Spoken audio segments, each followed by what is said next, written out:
What's upper Dub Nation? Rich back with you. Rich at letsgowarriors.com. We are here to do the play-by-play of Orlando Magic at Golden State Warriors. Thank you all for joining yesterday. Those of you who joined us for the super awesome trade talk. At least that's what I think it was. Let's take a look at the back screen. Let's take a look at our videos. And let's put the link there.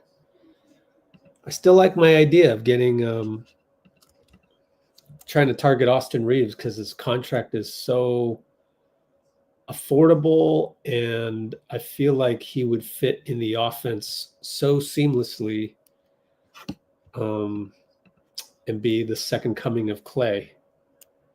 Anyways, go get Austin Reaves, and notes are in the description comments. And I don't think anything will happen, by the way, until February 5th, because Schroder's contract. I should lead off actually with an introduction to those of you who don't know who I am.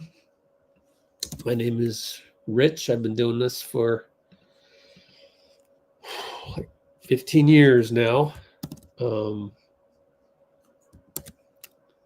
Mostly on YouTube only the last few years. And so I've been credentialed with the team and now retired from the beat. Here's my last interaction with Steph Curry after practice with Team USA in Vegas. And the way that I approach Let's Go Warriors and the way that I would like everyone to consume their Warriors content a little bit differently is as if we're kind of like on the team, as if we're the 19th man on the squad. You know what I mean by 19th man? There's 15 regular NBA contracts. There's 3 two-way contracts. There's 18 roster slots, and we're like the 19th man on the bench. We're there to root for the team, number one. We're there to not throw anybody under the bus in the process. And when you hang around the team as much as I have for, 15 years, 10 years fully credentialed, then, going to every practice, going to every morning shoot around, going to every pregame interview with Steve, going to every game, going to every postgame interview, like just by osmosis alone, you kind of understand the culture. And I mean the real culture. You got assistant coaches high-fiving you before the game, after the game, saying what's up during the pregame when Steph shoots around, you start to be considered around the team. And when you're around the team, you learn these things. You learn how to be a good fan. You really do. And that's what I want to exude. And that's what I want to teach the next generation of fans coming up, is you can actually consume NBA/Warriors content without complaining all the time, without throwing guys under the bus. Like it's an absolute hellhole on that Twitter app as we're dealing with the trade deadline right now. I don't get it. Like I see them. I mean, I do get it, but it's funny, the hypocrisy that you see. And it's really just having those low vibrations that are constantly complaining about the Warriors, like not doing anything. And then the report comes out to say that we're calling every all-star out there. And then the same kid aggregator accounts that have all these thousands of followers because they aggregate Warriors news, and then they comment a complaint on top, quote tweet, complain, quote tweet, complain. And it's like the report comes out. First of all, yesterday they go, we're not doing anything. We suck. Front office sucks. Just because Luka got traded and De'Aaron Fox and Zach LaVine. And then today, Shams goes on ESPN with Pat McAfee and goes, yeah, well, the Warriors are calling like every all-star, like Paul George. By the way, I mentioned Paul George with Dean Chambers in a text. It's on my Instagram. Go check it out. And like, then the same kids on Twitter, see, I got to follow these guys because I got to keep track of what's going on. They go, oh, we're so desperate. Dude, what do you want us to do? You want a deal, and then now you're throwing Mike Dunleavy and Joe Lacob under the bus for calling every all-star and then equating that with a negative word, which is desperate.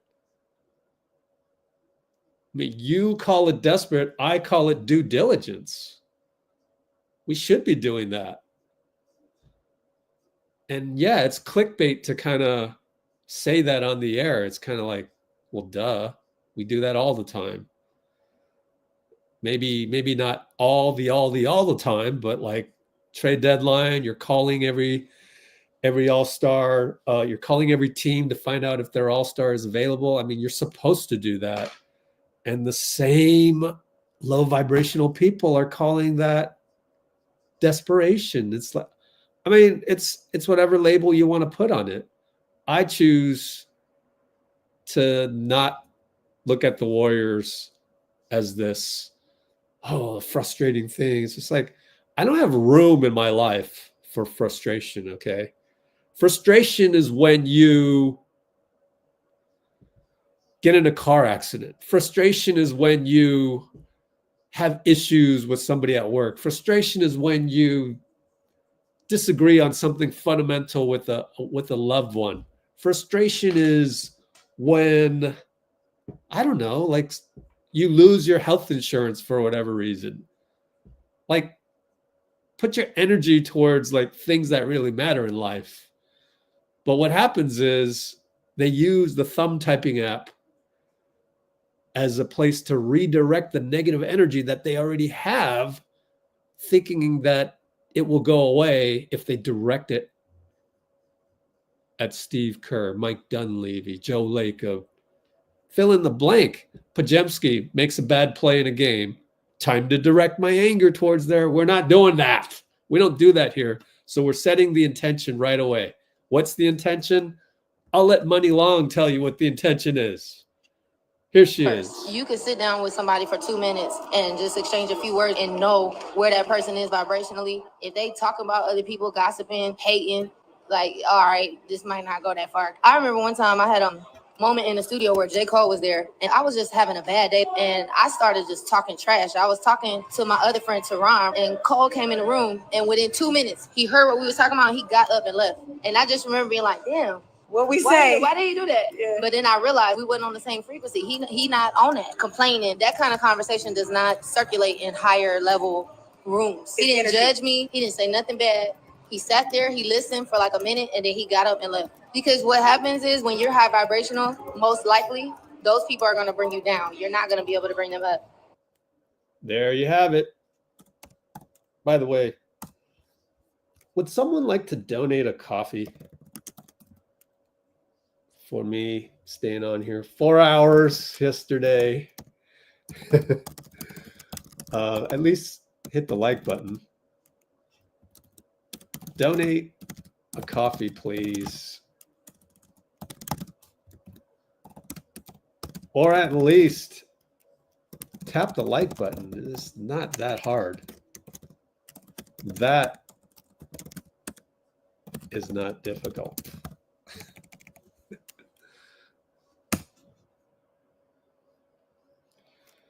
So let's get set. The referees tonight, Mark Davis, I like. Jason Goldenberg, new guy, don't know him. Sheree Mitchell, I like, actually, but we'll see. Let me put it this way. Draymond is back. Will Mark Davis give Draymond a technical? Probably not. 80% confidence on that. He's not quite Tony Brothers, 95% though. Jason Goldenberg or Ed Malloy, 99%. Jason Goldenberg, total wild card. If Draymond gets a technical, it's going to be from this guy. Sheree Mitchell, probably not. So that's how I measure how good refs are, number one, because if they can resist giving Draymond a technical and understand that that's just part of the game, respect that this guy is from Saginaw, blue-collar town. That's the culture of basketball from there. That's what Adam Silver doesn't understand. So that's how I measure them. Can they ref for me in my Oakland league that I used to run? So most of these refs can't. So we shall tip off Quinten Post and Draymond together in the front court. I love it. Quinten Post does not win the tip. So Orlando will bring it up, and who's their center? Goga and Anthony Black. Anthony Black is the point guard. And okay, Goga. Goga won the tip. They work around a few times up top. Goga, handoff, Black. Leaves his feet. KCP for three. Got it. Over Steph. Of course. I mean, that's how it goes. You feel good about that.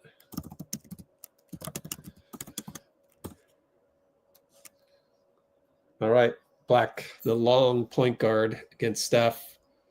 Draymond throws the ball to the other team. That's his first play. And Goga misses. Draymond rebound. Oh, Dray. Steph turns around, fires from three against Contavious. Wanted to get him back, but it didn't work.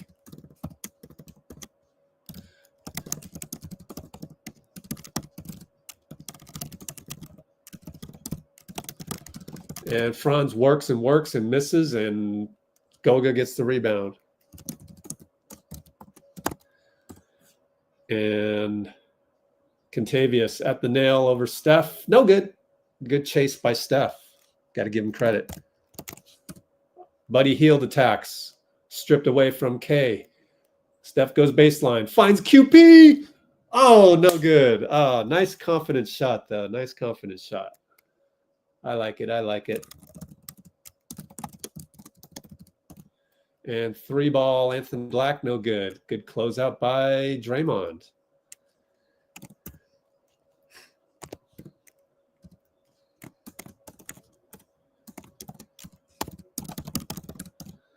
And QP up top. Dribble, looking for Draymond. Open corner.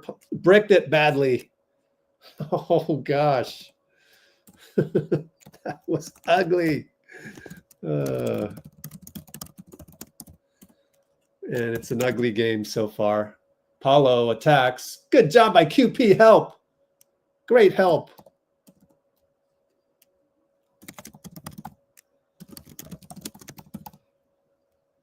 QP for three. Short. It's confident, though. At least he's firing it. Keep shooting it.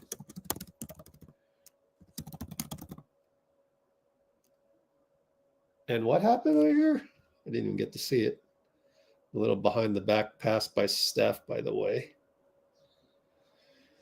Jamal Mosley, highly respect. Oh, Goga, bad foul. Bad screen on Wiggins. Still 3-0 on the opening swish by KCP. And Draymond. Ooh, Steph was open, but he went conservative up to Wiggins, who leaves a crack on the window. Oh, my goodness. Golly. That's why I feel like Wiggs is expendable. He's so inconsistent. Paolo against Hield. Steph with the deflection, not bad. It's an ugly start. Luckily, Orlando doesn't have very pretty offense either. Oh, this is so yuck. Baseline inbound. Paolo for three. Wiggins close out. Air ball. This is high school basketball right here, man. Good Wiggins close. So pretty good defense by both teams. Steph, Black, crosses half court. Draymond, screen, inside out dribble. Goga pinches him, and QP goes inside out to Hield, and he misses another three. That was a good dish by QP.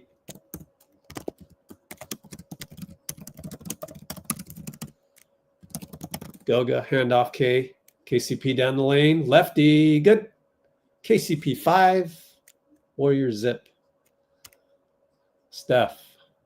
Where what? Oh, he's going to score here. Took a peek at the box score here. And scores lefty. Go layup. Breaks the drought. 2-5. We are 1-4, 2-4, 6, 1 for 7.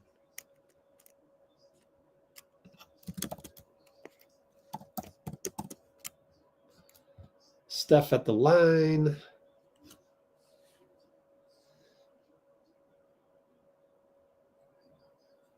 Hits the rim twice, 3 times, and drops in.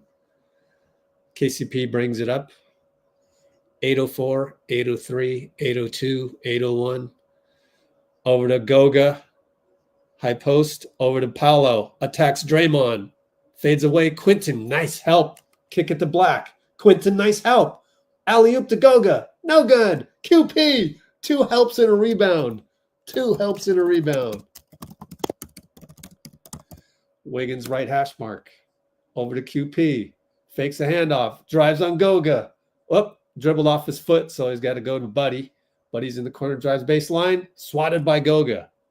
Baseline inbound. Schroder going to give the ball to the baseline inbounder. 5 seconds on the clock. Our offense looks horrible. Let's go get Zion. Actually, Austin Reaves would really help. Don't you think Austin Reaves would help this? I think so. By the way, Zaza's here. By the way, Pau Gasol is in the Bay Area. How do I know this? I just know these things. Pau Gasol, welcome to the Bay. I don't know where you at. Oh, everybody go check Zaza's wife's Instagram. Probably some good courtside footage. Sideline inbound. Quinten, he's 0 for 2, so he's not looking at the 3. Steph against Paolo. Left sidestep. Left a crack on the window. Ugliness. Bricked it. Wow. Closer than the last couple threes. Wagner to Paolo, wide open. We missed up the communication there. 94 feet to Buddy. Kick it. Wiggins. Fake. Goes baseline. Euro step. No good again. Out of bounds on Goga, though.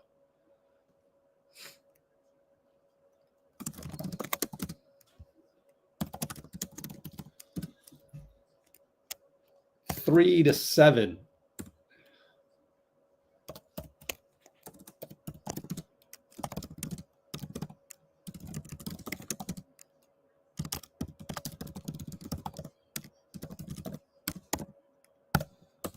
Seven to 3.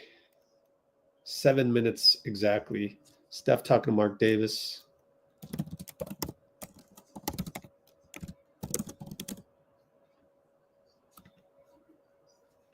So let me quickly ask you, would Austin Reaves have helped us score more than 3 points these past 5 minutes?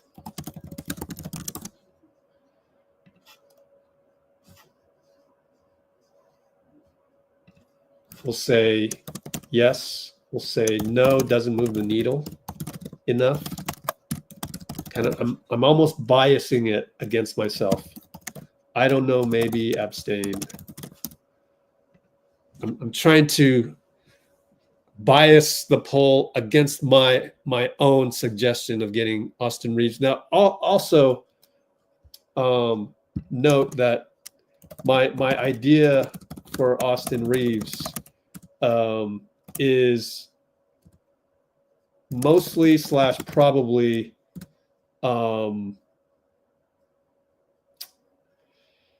mutually exclusive.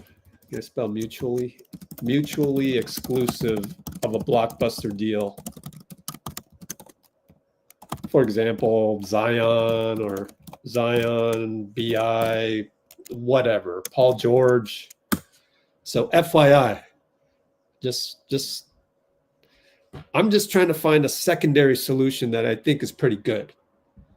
And let me repeat, I think Austin Reaves is a plug-and-play guy in our offense, can play the role of Clay beautifully on offense, just offense. On defense, he's better than Buddy Hield, and he'll get in the right position. His contract is very small, less than $13 million. I like that part. That's why I think we should go ahead and spend a first rounder, the 2025 first rounder, have it protected, lottery protected. I'll ask you that if you would want to do that as well. I got to ask Eric G.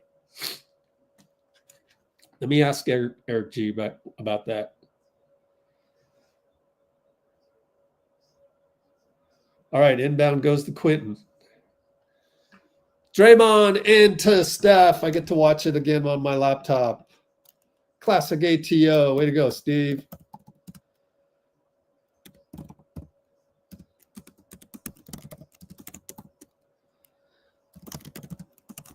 And Draymond attacks KCP, and he just goes in 3 steps and scores off the board.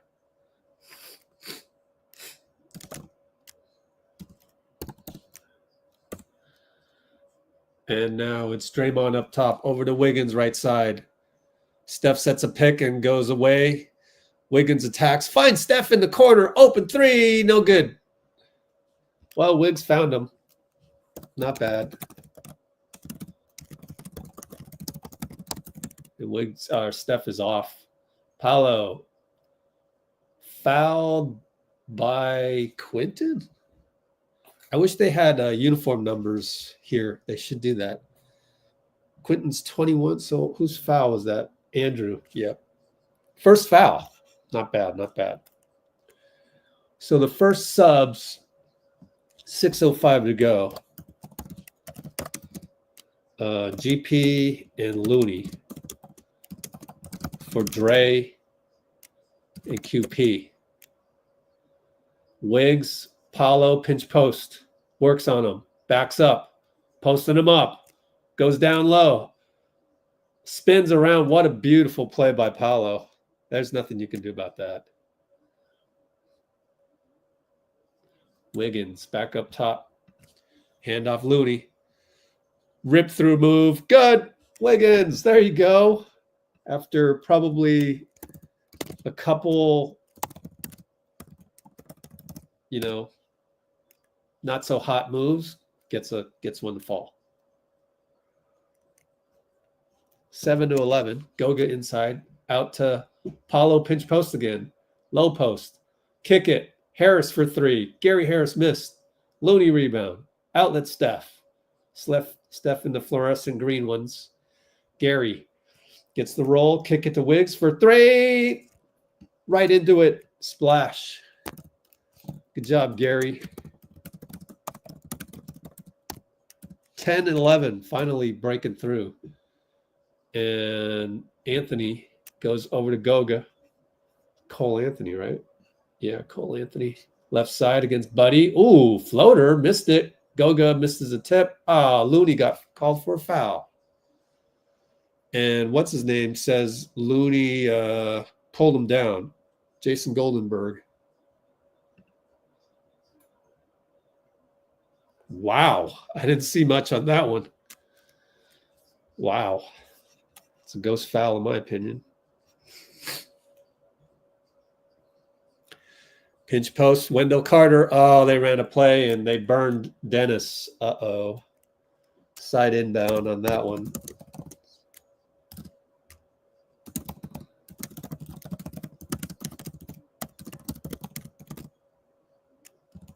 Paolo set the screen, so that's an effective play.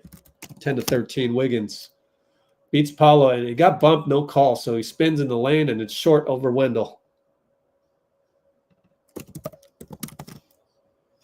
Paolo at the nail. Kick it. Wendell does not fire. He attacks Looney and pushes him away. No call, but he bricked it. Gary, good rebound. Nearly got it stolen by Gary Harris. There, Gary. Dennis, pick and roll Looney. Cole pulls Looney's shirt. They didn't call it. Gary bricks the three.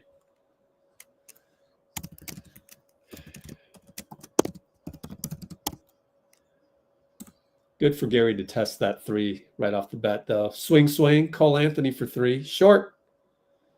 Where is Franz Wagner? He's absent. He only played 5 minutes and barely touched the ball. I didn't call his name a single time. Looney, post up Gary. Gary's in the post. Kick it. Wiggins fakes the three. Bye-bye, Paolo. Paolo reaches in. No call. And then hacks him. Good job by Wiggs. Man, they're reaching a lot. They're not calling those. But we got to the line.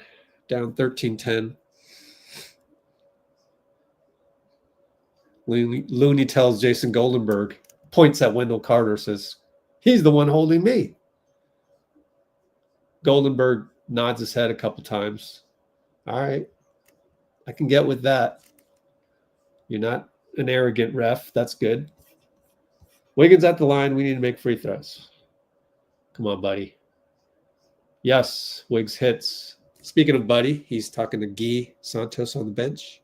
Steph's going to sub out right here. Pajemski in. So it's Dennis, Pods, Wiggs, Gary at the 4, Looney at the 5. They got their big in, and that is Jonathan Isaac. Jonathan Isaac. 6'10". What's his three-point shooting? Does he shoot threes? Wiggins makes both. He does not. Too bad.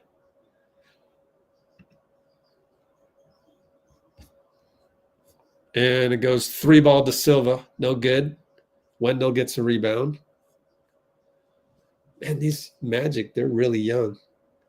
It's Gary against Jonathan Isaac. That's a nutso matchup. Back up top, Cole Anthony with the hand grenade. Oh, he hit it over Dennis nearly at the logo. Way out there. 30 feet. Dang. Down 12-16. Pods pick and roll Looney. Over to Dennis. Dennis fakes a three. Attacks baseline. Met by Wendell. Looney rolls, but nothing there. Now post up. And good job by Isaac to switch. Handoff by Looney. Deflected out of bounds. Gary Harris. Our ball. Side inbound. Wiggins will sit. Moody will come in. We'll take a timeout. 16-12, 2:27.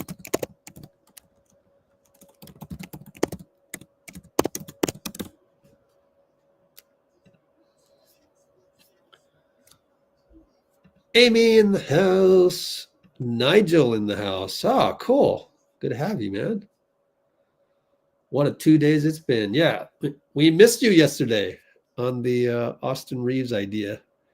Kimbo, Pinky. Colin, yeah, we talked about that. Golden State waiters serving smoke layups. I believe in MDJ. Gonna have an all-star.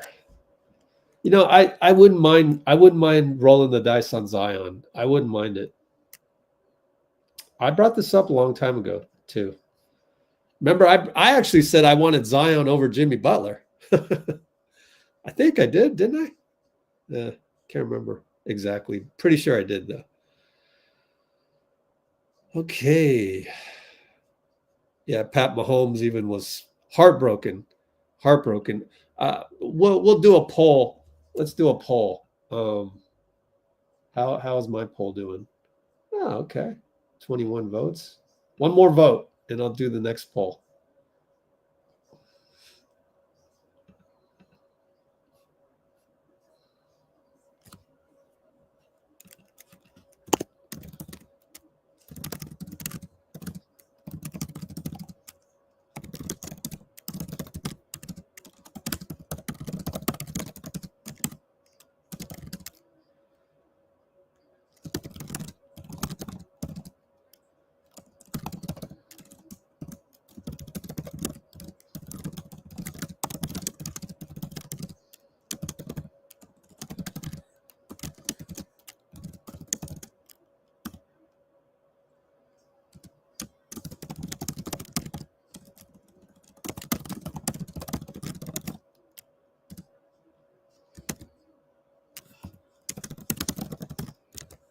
So why would they do that?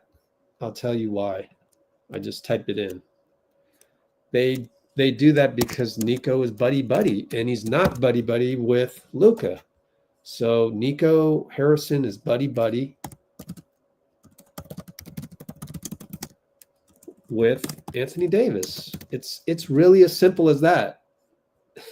And when your buddy, when your homie gets in a position of power, you execute on your BFF dream. That's what you do.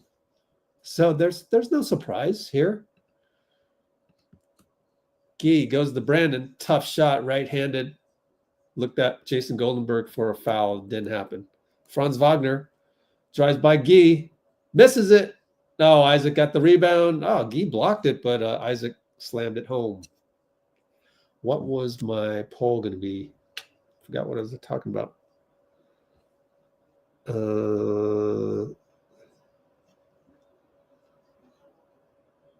Dang, I can't remember. Brandon for 3 left a crack on the window. Oh my goodness, that's a terrible shot. Try to make it up with one, but then he gets a steal. And Gee throws it to Brandon. Open 3, no good. Gee, 2 rebounds. Or 1 rebound. It was a good kick out. And Dennis stops, does a Michael Jordan crossover stop against Brian Russell type move, but it didn't go. Looney picks up a foul on the rebound.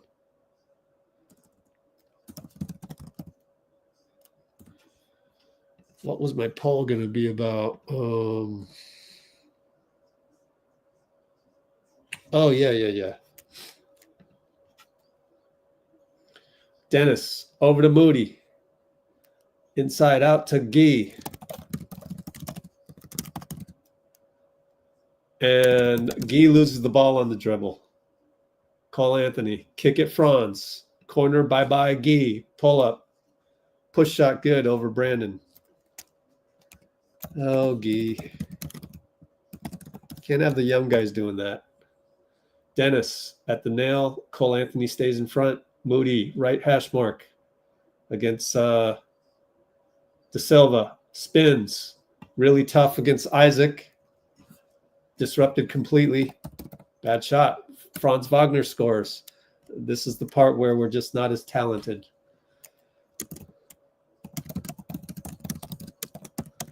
BP drives, kick it one more time. Moody 3. Nope. Looney offensive rebound. Gives Moody a reload, and he got it. So thank you, Looney.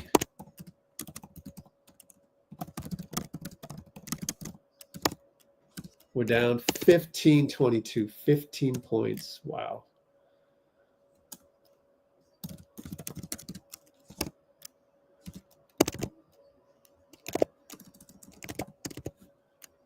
And 3-ball, Cole Anthony, good. And 1 against Looney.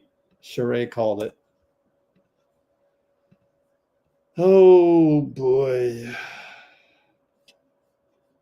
Anyways, would you have traded Luka if you were Nico and you were buddy-buddy and you were BFFs with AD? Yes, that's what we do. No. How should I say this? I don't know if I can do it as a poll. Also, Luka has been known to be out of shape and all that. Steph comes in, gets fouled. Bad foul by Anthony Black. Steph finally got a call. It was from Jason Goldenberg.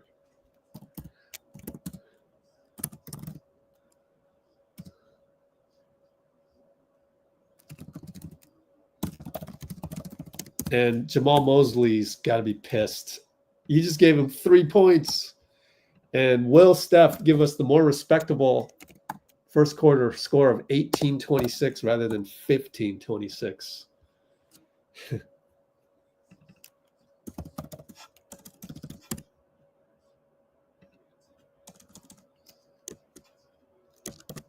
Here are some options.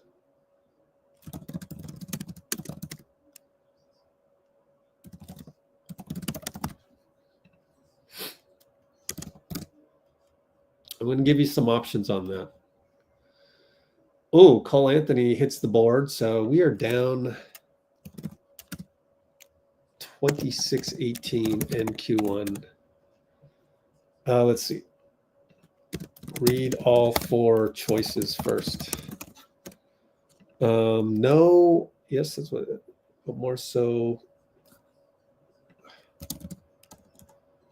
so dollars or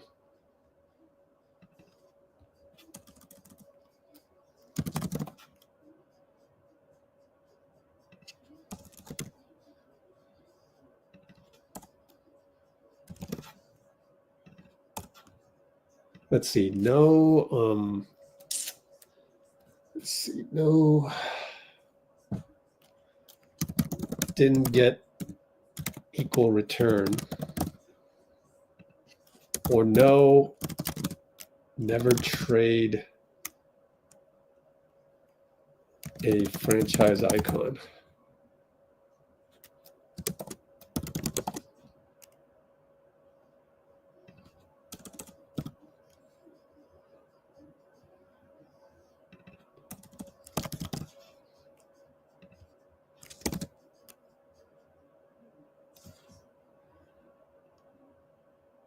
That's what I wanted to say.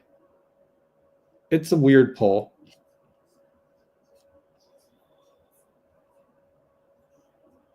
Adam Silver. It's a conspiracy theory, Adam Silver. Arbel is over at Twitch.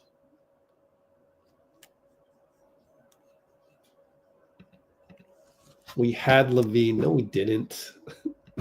Don't do that. You just type anything. My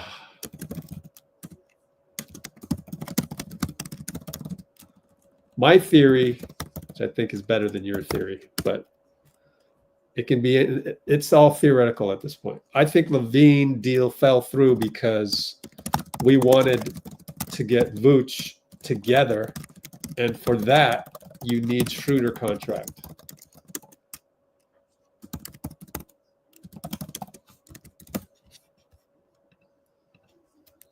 I think my theory is better than your theory. I'm just saying. I talked about this yesterday, though. 4 hours.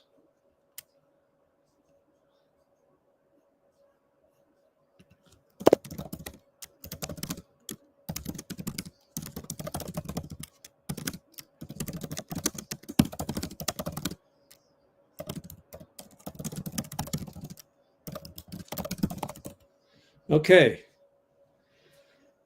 What I'm trying to teach you is to not be absolute. Steph threw the ball to the other team. Oh, my goodness. Uh-oh. I promised Sister Agnes I wasn't going to do that. BP gets a rebound, though.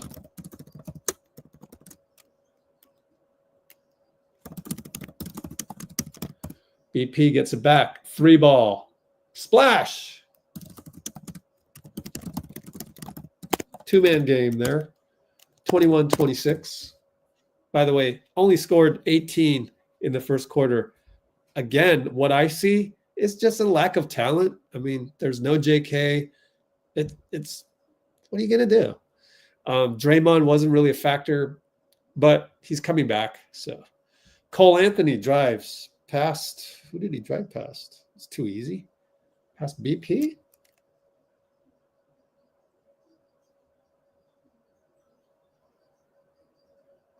That's terrible defense by BP. Anyways, Steph left side. Bye-bye, Wendell. Righty scoop. Oh, bounced out.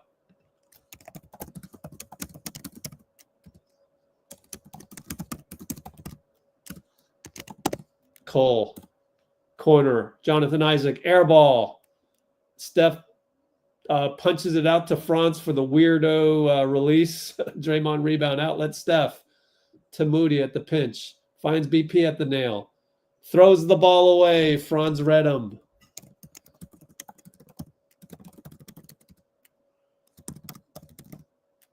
How many turnovers? 3-ball Isaac. Bricked it again. Rebound by De Silva over Steph. Cole with the fake. Runs into Steph. Finds De Silva. Good. De Silva's pretty tall, man. We have 4 turnovers. Timeout. Or is it a foul? What's going on that side of the court? I didn't see it. 7. Oh, what? Someone fouled on purpose to get somebody out? I don't know what happened there. 9:45 to go. 1 team foul. So, yeah, maybe they fouled on purpose to get an injured guy out, maybe.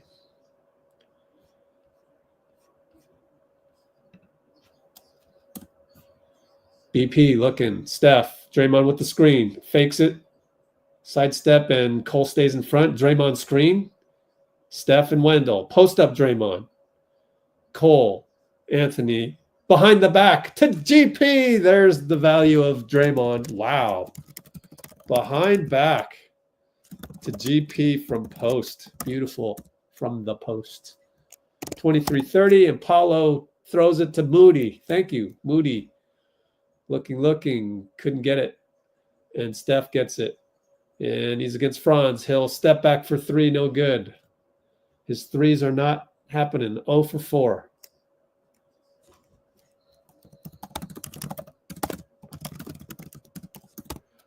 Wagner, corner 3, ugly release, no good. BP rebound. Man, that release is ugly. I didn't know it was that bad.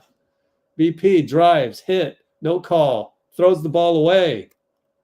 Another turnover. He's mad at himself.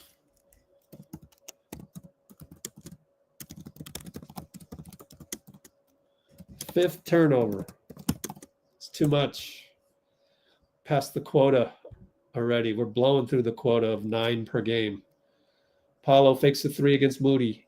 Here comes Franz. Gary switches. Paolo, Gary. Paolo lefty. Pull up. Baseline, good. Gary too small. Dray brings it up. Tells BP to set a pick for Steph. Steph goes back door. And he wanted BP there, and Steph threw it to nobody. 6th turnover. Ugliness.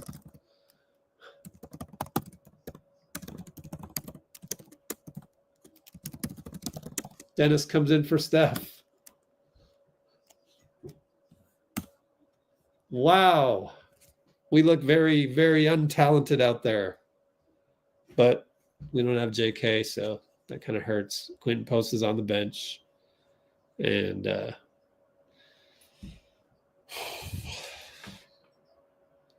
over and back on Cole Anthony, a very mindless play. Let's just zoom in on Cole Anthony's face.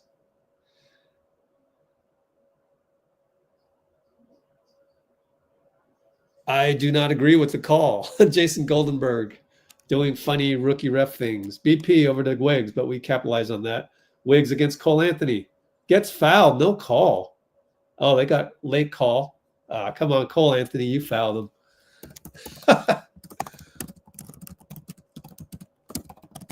He wants a review? You're kidding me. Slap the hell out of him. Oh, I see. Hand on hand. Okay. Okay, maybe. I don't know. What do you think? Yep. I think you guys are getting my point on the poll that I just did with the Nico Harrison thing. Don't ever do something where you tear the heart out of your fans. It's just never do that. Like I could care less about the Mavs on a normal basis, on an everyday basis, but to trade Luka is just like every team has like a franchise icon usually. To do that, oh. Every MVP, I'll put it that way. Every MVP candidate. Oh, you just I feel really bad for Mavs fans. Anthony Davis is going to get booed. Oh, Nico Harrison cannot show his face at the arena. Oh, and you know what? You could say it's Mark Cuban's fault. You sold the team to a bunch of guys that want to build a casino. That's what you get. Anyways, Paolo misses Wiggins rebound on the run. Kick it to BP. So open. Hits it. Way to go, BP. So now we're down by 5. BP is now 2 for 4. 27-32, 7-28.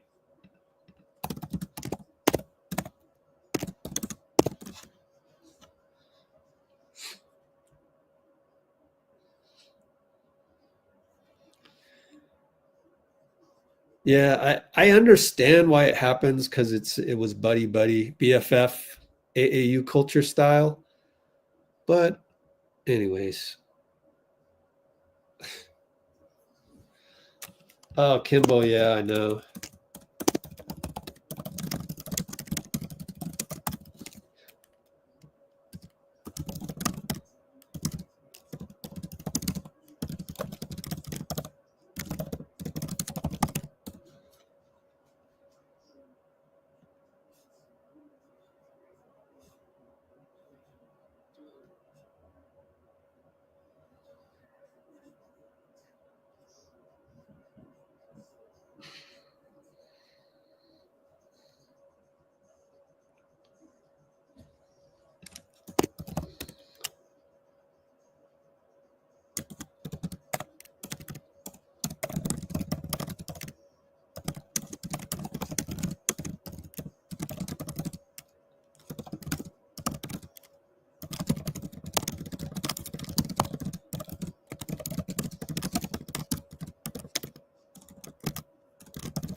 So part of my job is to make sure you guys get all the information correct. And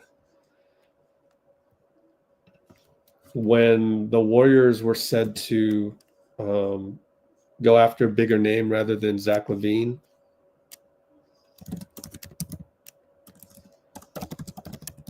that had to be Jimmy Butler, right?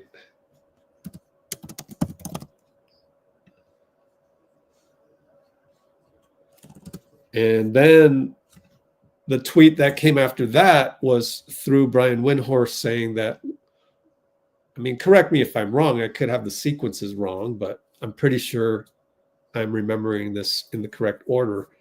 Is Jimmy told the Warriors, "No, I don't want to sign the extension with you guys." So that effectively ended the negotiations between Miami and Golden State. But if I'm Jimmy Butler, that's what I do. I say right now, no, I'm not signing no extension right now because I would like $60 million from Phoenix, according to Kendrick Perkins, who said sources told him that Phoenix is willing to pay Jimmy $60 million for 2 years. That's probably coming from Kevin Durant, you'd think, but I'm not sure. Who knows? And so yeah, if you want to try and direct yourself to get that $60 million, you got to tell the other side no thanks. KCP hits a banker. He's the only player on the entire floor hitting shots. QP Dennis 2-man game. Wiggins handoff. Quinten rolls. Wiggins for 3 over Paolo. No good. Yeah, so we'll see though. Jimmy could still be in play. Just wait till February 5th. Paolo fadeaway, no good. Moody rebound. Bunch of bricks tonight. Moody attacks. KCP got it. Way to go, Moody. That's how you do it.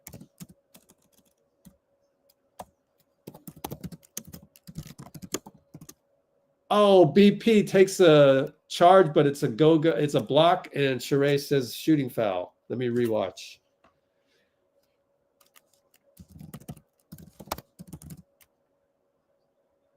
Wow, that's a charge. Challenge this. You got no balls if you don't challenge this. You have to challenge this. It's a must challenge.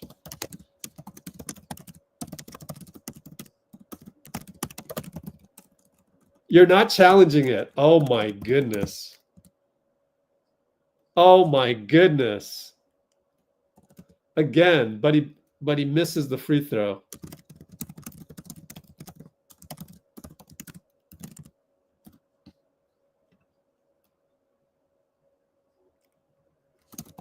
Wowza. Makes one.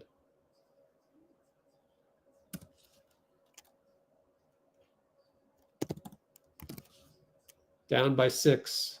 Dennis and Quinten. Over to BP. Fake a handoff. BP stuck. Goes to Dennis. Now we only got 8 on the shot clock. Dennis has to attack. Fouled on the point of attack. Gary Harris.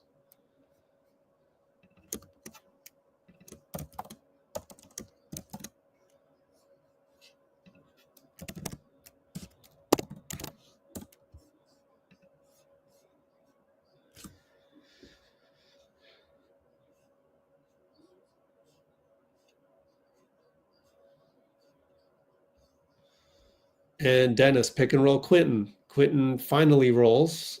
He's got the smaller guy on him. Dennis will shoot a 3 over Goga. Got it. Had to make that one because Quinten had the post up and you went away from the post up. So you got to make that. And when you go away from the post up, you just have to. And lob from KCP. Goga prevented from Quinten. Good disruption. Over to BP. Attacks on Franz. Kick it, Moody. Corner attack. Oh, nice attack, Moody.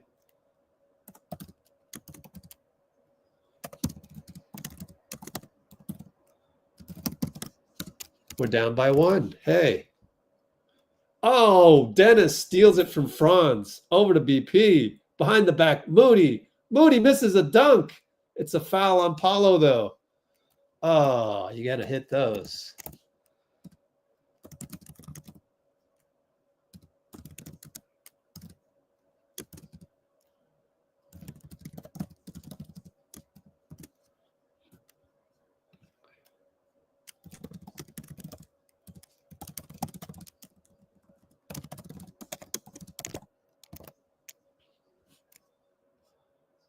Well, now Moody got to make free throws. 5-12 dead ball. Moody free throw. 2 of them coming. We're down 1. Misses another one. Wow.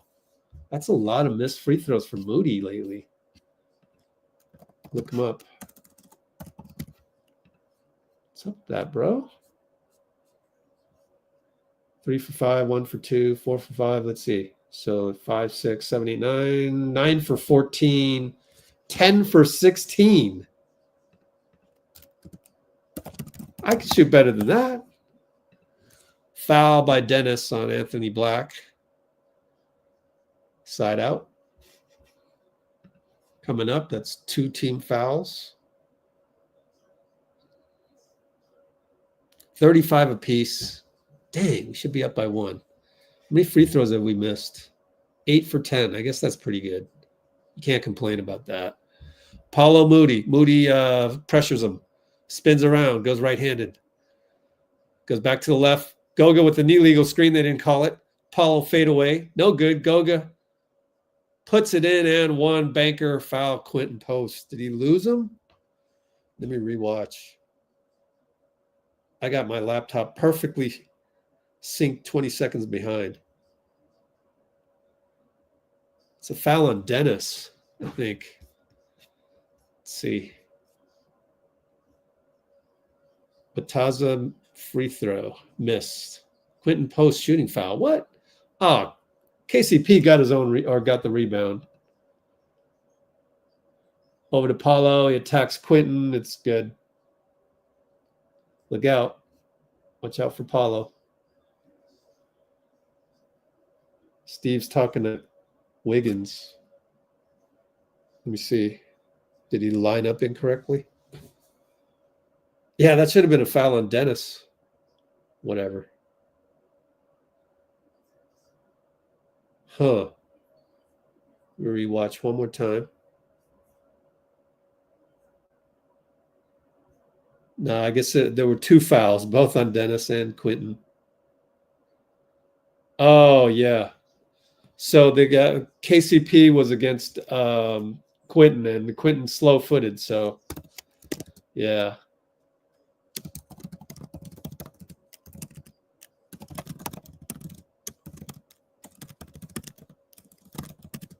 Wiggs has to go box out the smaller guy, the quicker guy.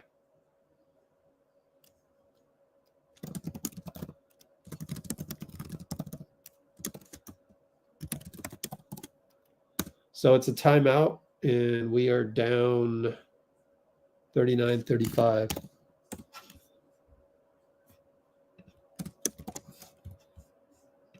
With 4:45 to go.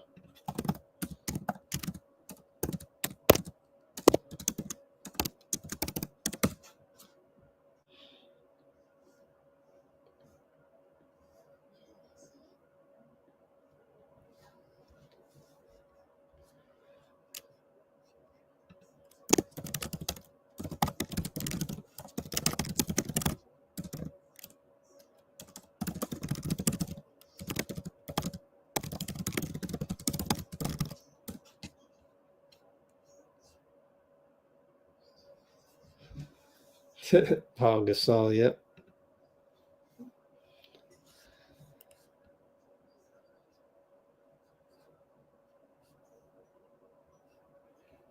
Dina gone.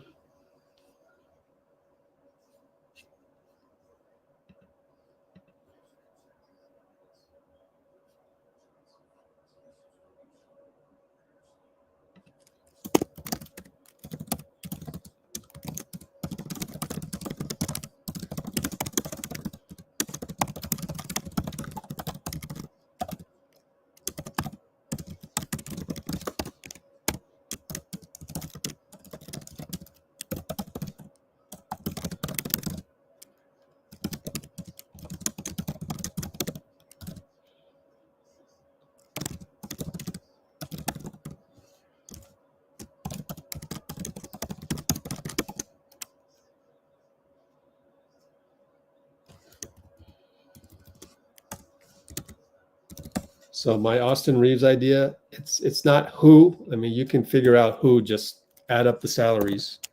It's what? It's first rounder. Usually you do not pay a first rounder for a guy making 13 million, but in this case you would. We got a wedgie, Quinten Post, rebound, wedgie. So we'll go center court, and Quinten will get to jump. Any two can jump.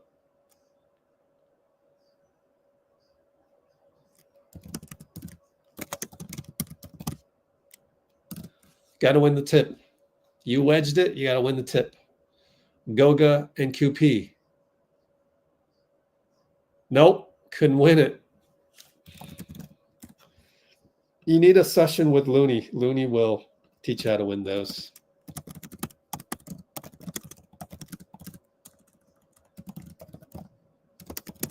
And go inside. Dennis breaks it up. Steal Wiggins, but hopefully they give it to Dennis. Over to Moody, catch and shoot. No good over Franz. Goga rebound. It's actually warm in my house for once. Paolo, nice behind the back dribble to avoid Moody. Kick it to Franz. Franz, kick it to KCP. 3-ball open, no good. QP, good job with the arm wrestle with Goga. Dennis brings it up. Handoff Moody. Buddy. Buddy for 3. Missed another one. What's Buddy's latest? And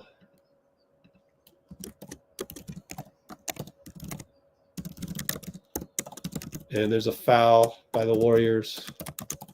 Side out. Steph comes back in.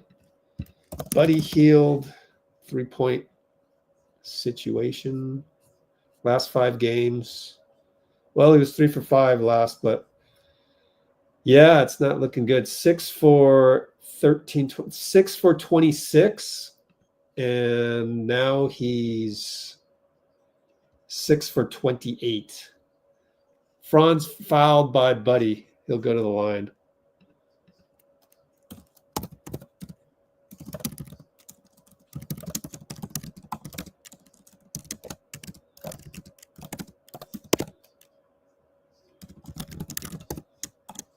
Six for 28. Ouch. What is 6 for 28, guys? It's well, 6 for 30 is 20%. So he's barely over 20%. Ooh. That's not good. What?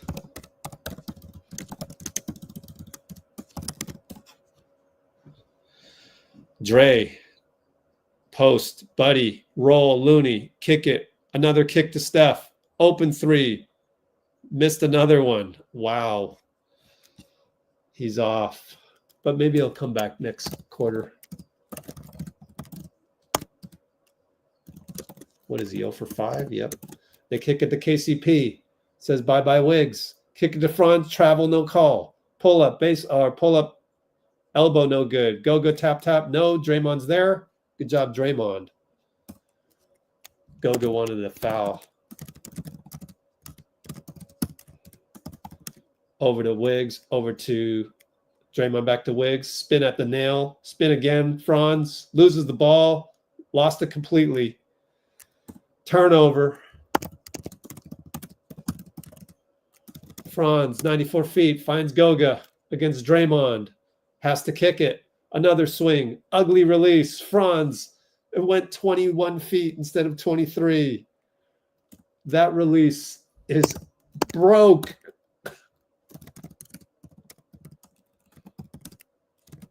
There's a case can be made that J.K. should be paid $36 million.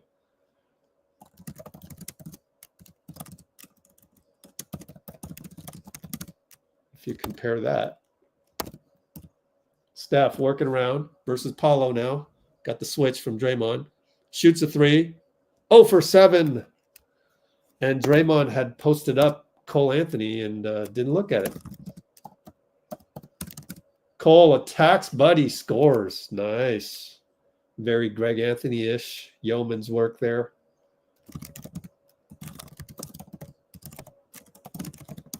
Draymond, Steph, they switch around. Draymond, reverse layup, good. That's a nice little shared brain play.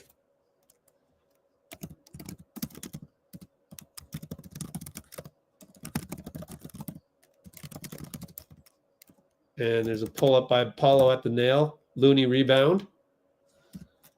Only down 5. Buddy goes 94 feet. Beats Cole and 1. Sheree called it. Thank you. Way to go, buddy. Your 3s are nowhere to be seen, but scored an and 1. 39-42. Man, we're low scoring.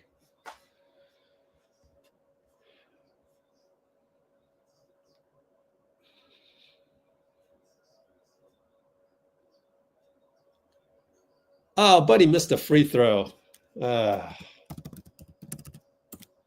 So now we're what, 8 for 12?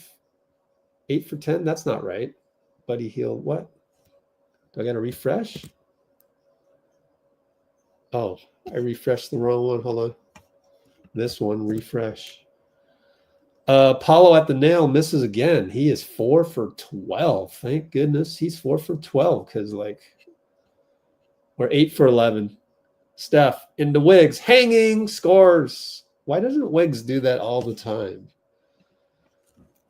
Oh, that's the frustrating part. Cole inside, Goga outside to Kentavious. He attacks baseline. He smokes a layup. Goga gets fouled by Looney. Good foul. Only down 1.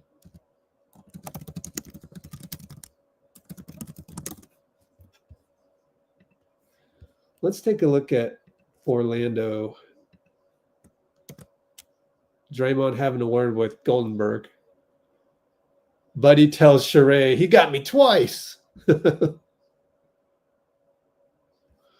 Anyways, Orlando is 24 and 26. Wow.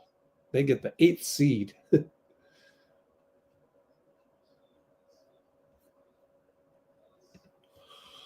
Draymond looking for that travel, I guess. I didn't see a travel. Goga misses a free throw anyways. Is he just bad at free throws? Let's check his free throws. Stats. His free throws are 67. Yeah. Wow, it has tailed off. Go ahead and foul him. Hits it. Pajemski's in again. Steph will bring it up. Down by 2. 23 seconds left.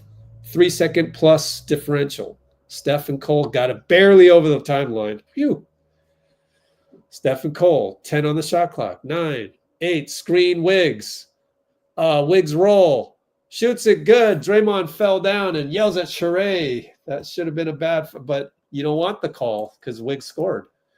Franz, 94 feet. Kick it, Paolo. No good. We got lucky. We got lucky.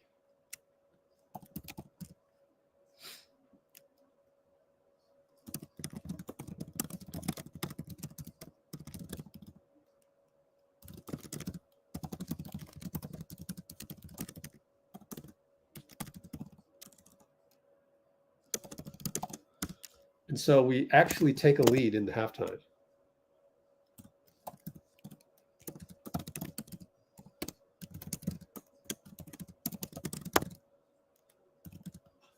Moody will go to the microphone. Paolo's now 4 for 13 and 0 for 3 on threes.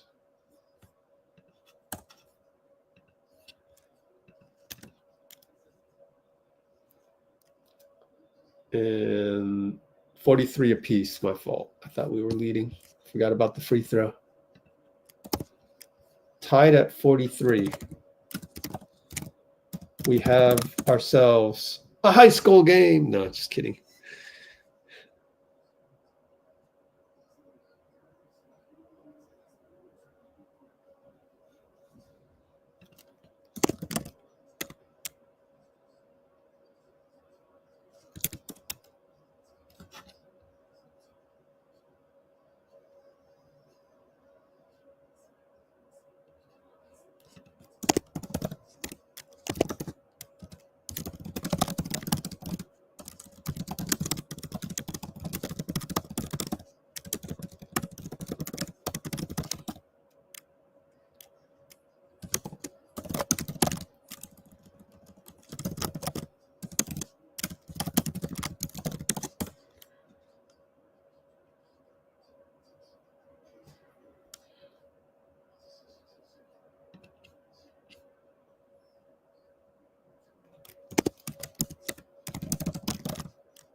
So a few comments out there. I guess I'm catching up.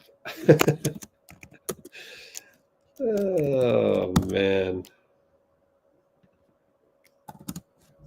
Jimmy Butler, look, we've done many a live stream about him already. If you needed one possession to save the earth from aliens, I'd rather go with Jimmy Butler than Wiggins. Right? Come on now. And then the second thing is Jimmy's not a dead discussion. Number one, I think what he did was a business move to say that I don't want to sign an extension with the Warriors. That's just a business move. You want to push it along to get to Phoenix because Phoenix is definitely willing to pay you $60 million. The other thing is we just scored 43 points against a team that is 24-26 in the East. Look at our roster. Not having J.K. really takes away our number two. He's our number two. You go inverted screen, J.K. gets to the nail, he gets downhill. That's what he does. It's the diametric opposite of Steph. Steph is ball movement, here, there. J.K., just give him the ball and run inverted screen. It's as simple as that with a shooter. So they're diametric opposites. J.K. is the number two. He is the diametric opposite of Steph, which is a good thing. We do not have J.K. on here, so who's going to score? You'd think it's Wiggins, but he's such a non-self-starter that he has to really push himself to do aggressive things.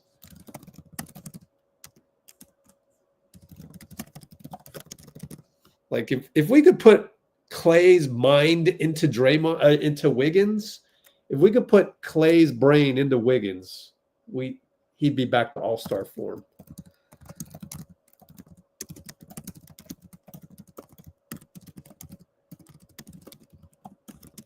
Anyways.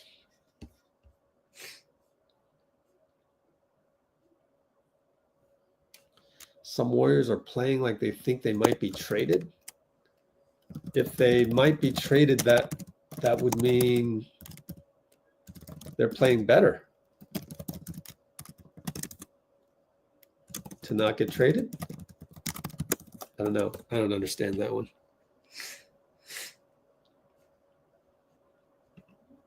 And let's try to not do the complainy, whiny comments. Let me be the worst critic.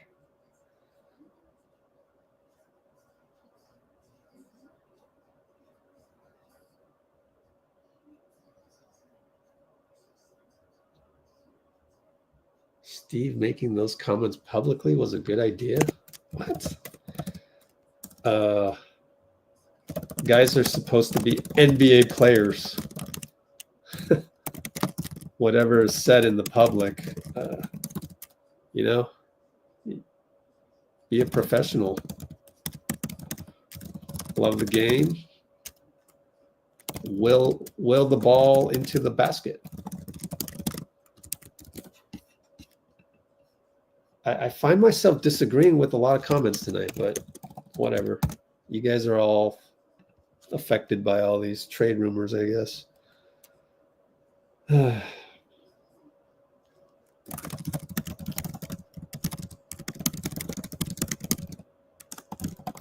By the way, Steve actually qualified what he said on the podium, and which to me was just the same thing all over again. So I don't know.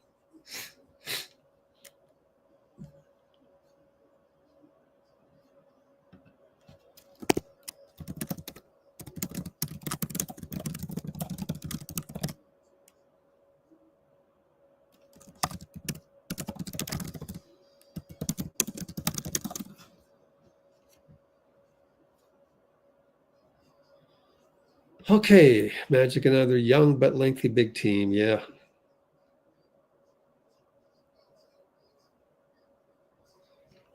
Our energy level should be better. I don't know.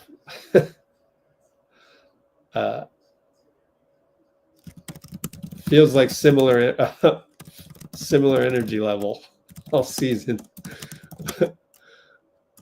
except for a few games.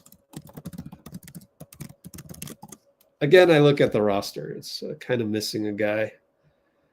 And I think there does need to be a change. It's good to have Quinten Post there, though. But he's hit or miss. If he's missing those two, then the third one's not confident and he doesn't shoot it.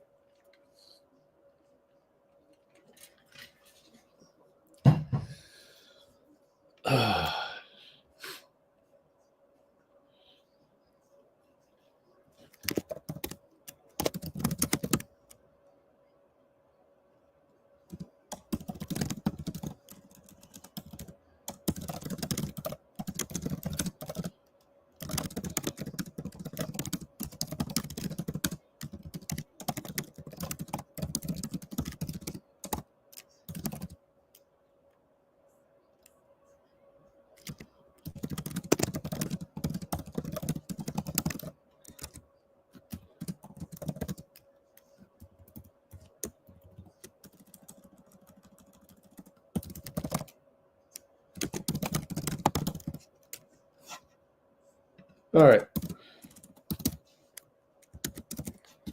Again, I think it's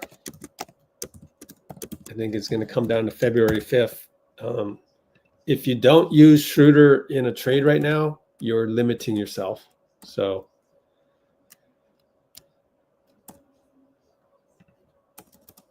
just mathematically, I would think that February 5th has more odds of something happening because then you can involve Schroder in the trade.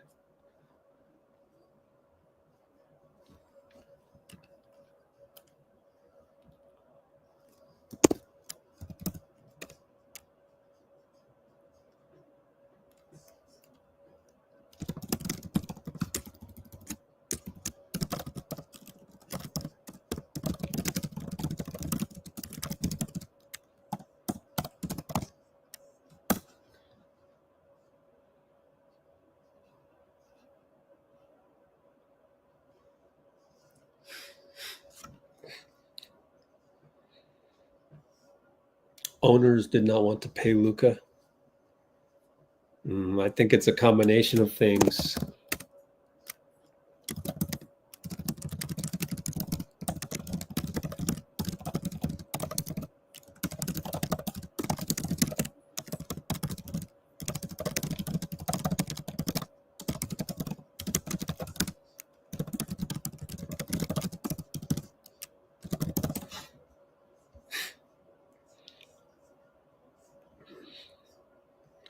I mean, what is really the difference between 70 million and what, 60 million? Like these owners, how is 10 million a factor?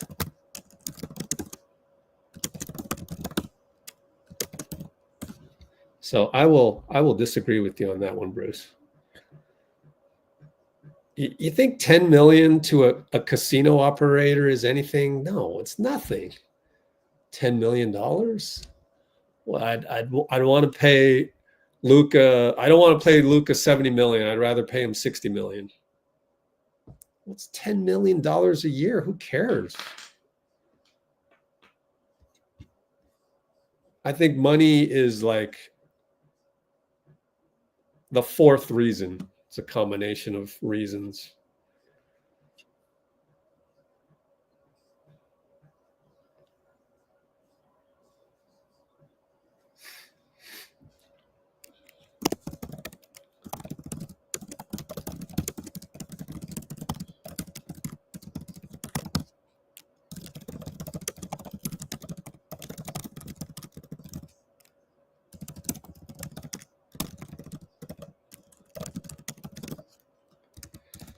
I think the whole problem of what we're having right now just goes back to yesterday's in-depth analysis of how we got here. And how we got here is that Kevin Durant became D'Angelo Russell, became Wiggins. But that's a $25 million spot. Jordan Poole was homegrown. That became CP3 due to the Draymond punch. CP3 then effectively became DeAnthony Melton. That whole blueprint got blown to shreds the moment DeAnthony got injured. So the fragileness of the DeAnthony Melton strategy with all these complementary pieces, the fragility is what we felt there. So now we have a bunch of complementary players with Steph, and Wiggins is stuck at 25 million. Draymond's stuck at 25 million. The shared brain to make Steph really what Steph is actually costs 75 million. That's the problem. So it's not the same paradigm as everybody else. It's not the same paradigm as Phoenix. So Steph being Steph requires Draymond. And that is a total cost of 75 million. That is the problem. Therefore, you spend another 25 million. Anyways, we got a Quinten Post to Wiggs dunk to start everything. Beautiful. Let me rewatch that one. Steph comes around. They blitz him. Yeah. And the ball falls away from Franz. Wiggins brings it up. Quinten Post fouled. Good screen by Draymond. Luckily, it wasn't considered a bad screen on the opposite side. Moving screen, I mean. So Quinten will go to the line.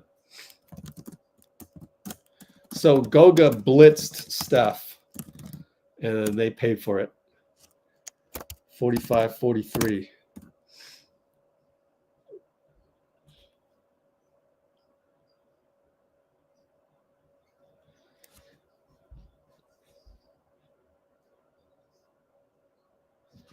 I think overall for this game, I think JK would make a huge difference. I think it's enough just to have JK.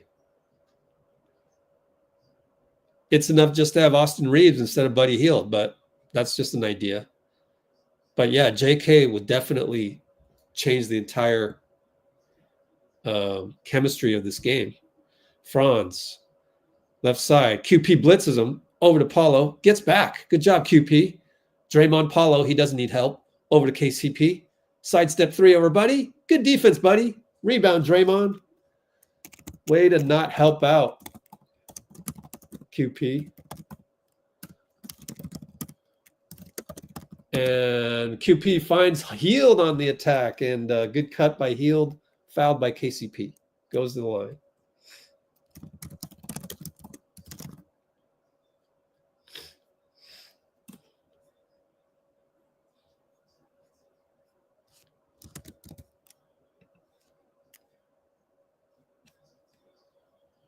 Oh, let's see. Is Dean Chambers in the house? Dean. Nope. I don't know where he's been, man. Warriors are gonna head on a long road trip pretty soon. Buddy, good.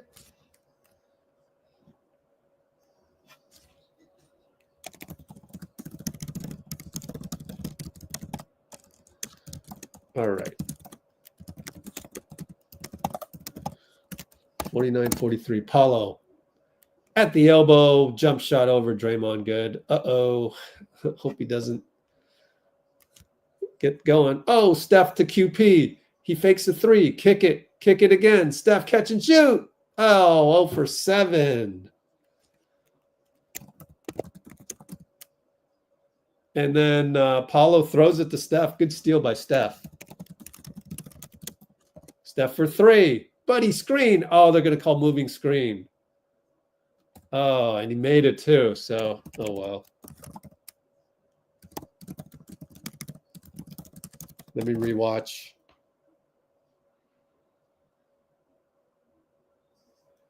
Yep, he was moving.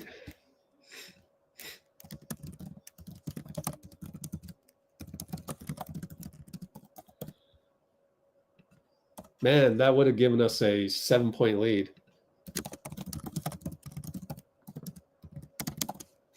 Franz, right side, attacks Wiggs. QP's there.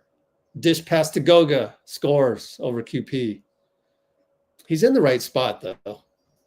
Buddy was crowded over there, so we go QP handoff Steph into the lane. Attack, KCP, good. Nice screen, QP. He's doing everything well.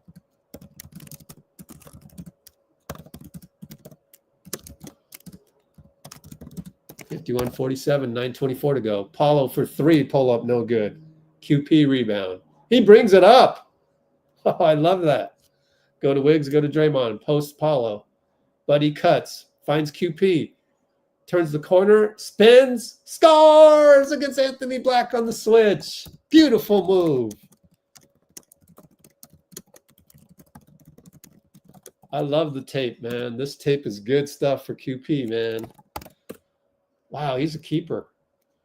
Wagner gets to the lane, scores a push shot over Draymond. Good job by QP not to double again. You got Draymond there.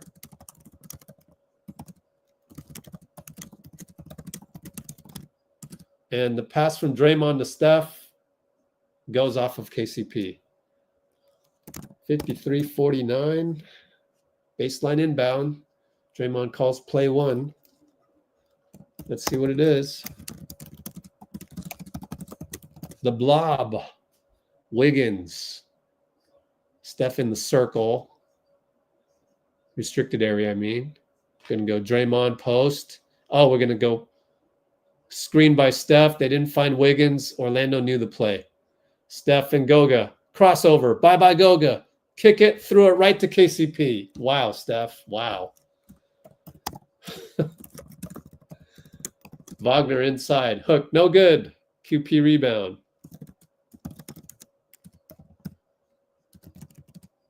Over to Steph from Draymond. Left side. Doubled. Fouled by Franz reaching.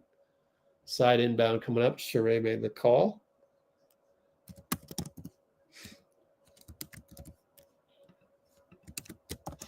So far, I like Sheree. She's pretty good. Actually, Jason Goldenberg's not that bad either. And Mark Davis is pretty good in and of itself coming in. QP screens for Steph. Almost moved. Steph for three. Got it. Good enough. And QP with the celebration that Steph didn't know he was celebrating, so couldn't celebrate with him.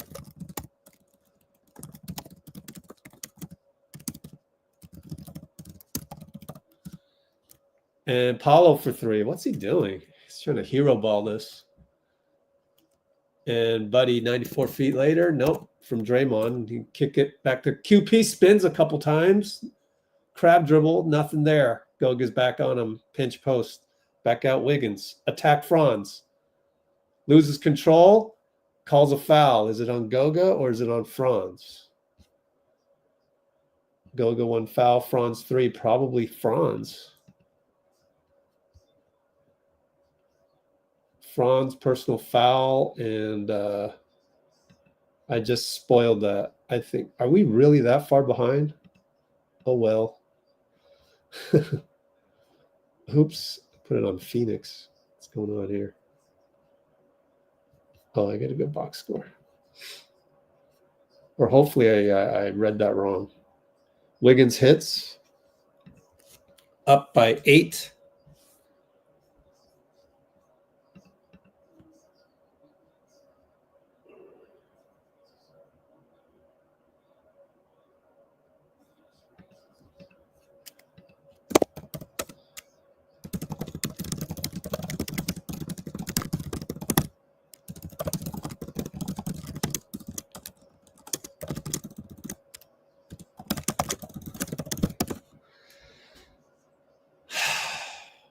KCP Steph tries to get through.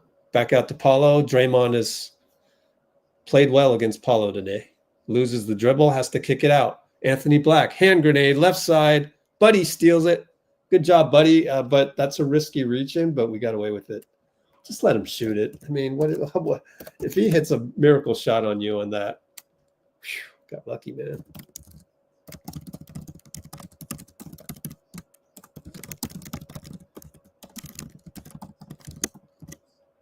Good defense. I'm going to give that an unsung play. And I'm going to thank Draymond for snuffing out Paolo on that one. Steph right side. Screen Quinten. Does a little elbow screen. Be careful with that. Quinten pops out for three. Got it. There you go. And he celebrates. Timeout. Mosley. Up by 12. That's more like it. Pick and pop. With Draymond. With Steph. What do you call it? Split action. Finally. That's what you can do with Draymond there to deliver the pass.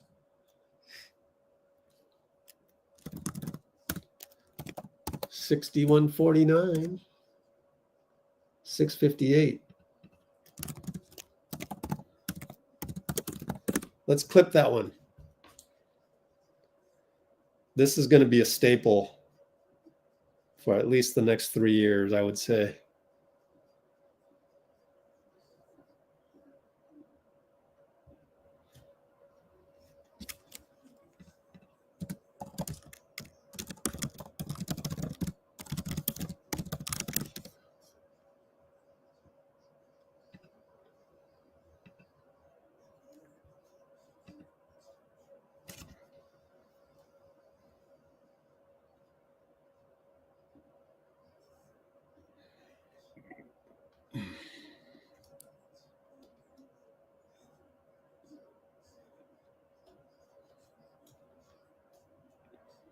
Well, I can't find my finder, so isn't that lovely? MacBook. Can't live with it, can't live without it.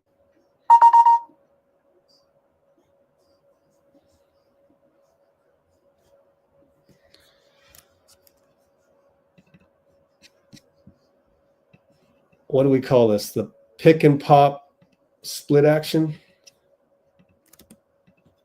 Analyzing the pick and pop split action. And I think having Draymond there really, really is helpful. Here we go. Share screen. Okay, bring it up. Bring it up. Pick by Quinten. Steph goes to Draymond and then does split action with Draymond. So what are they going to do? They're going to scramble right here, and then there's going to be confusion there, and Goga's going to be in no man's land. So Buddy goes away from that pick, and you just pop, and that's the design play the whole time. As them two kind of, all the attention goes here. And then just pop. And it's way too late because Buddy ran baseline and Goga felt the need to help out. So love it. That's going to be a staple for the next 3 years. Enjoy it.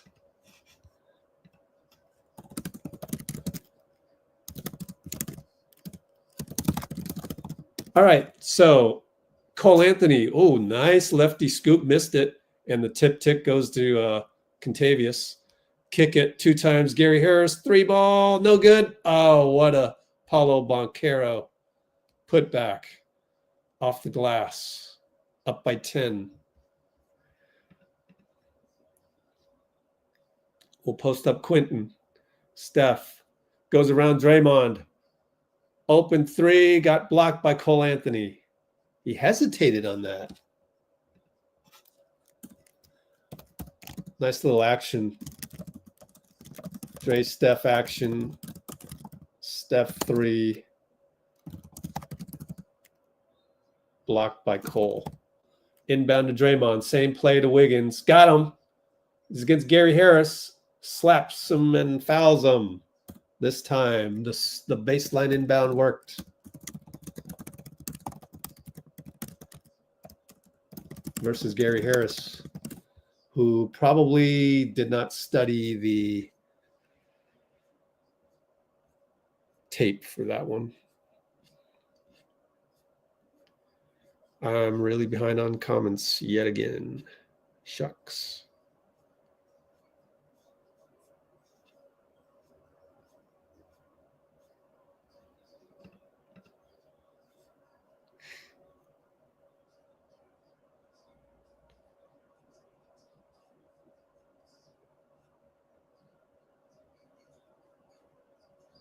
Wiggins hits.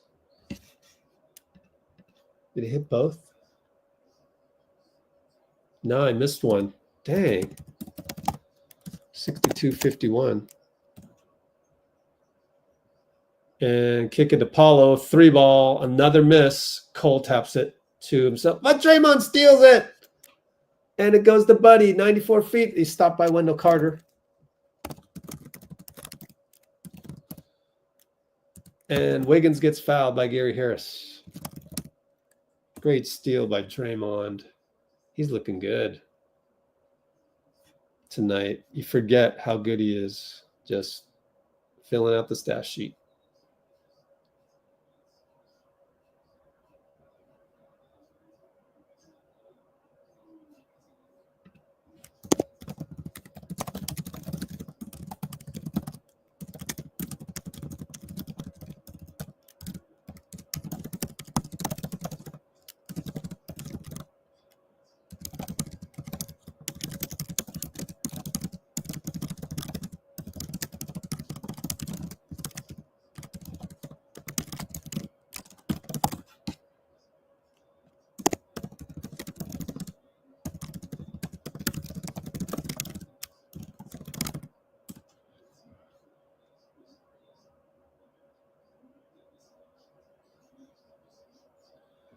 All right, Wiggs.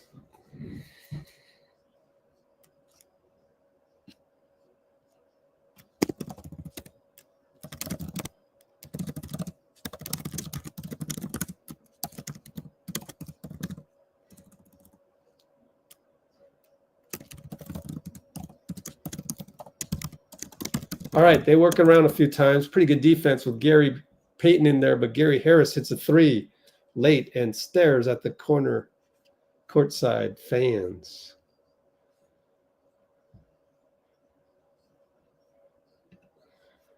And Wiggins works and scores against Wendell Carter.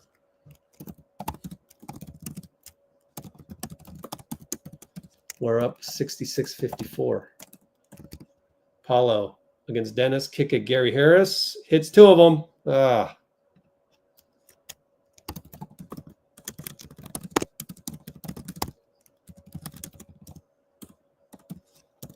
Steph is still in the game, though. Post up Gary. Steph working with Looney. Roll, Looney. Kick it. One more time. Wiggins catch and shoot. In and out. Out. Fouled by Contavious on that one. Bad foul.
Steph finally hits a 3.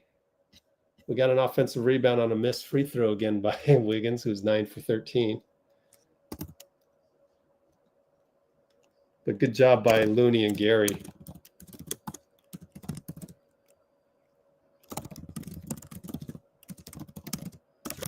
And he's finally 2 for 10 now. 70-57, but Anthony hits a hand grenade jumper. Steph brings it up. Look out for Gary Harris. Gets stolen. And he tells Mark Davis he got fouled. And he's going to review it. Good. We want that.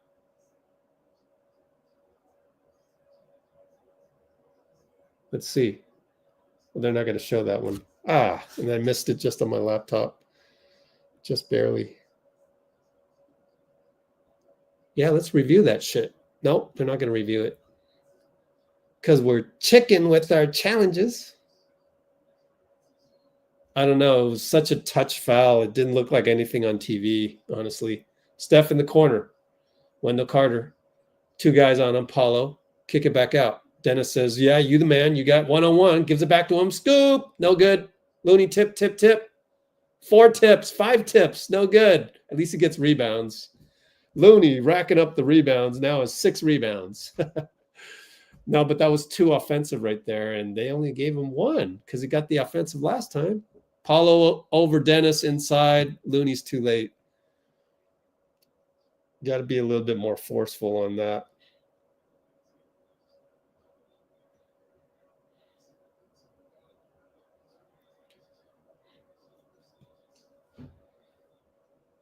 Yeah, I think Looney screwed up on the not recognizing that Paolo was on Dennis.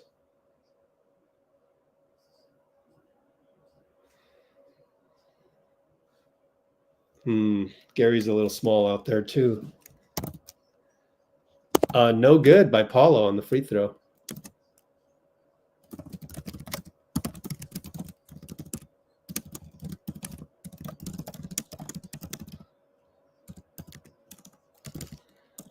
And we lose the ball. Up by 9.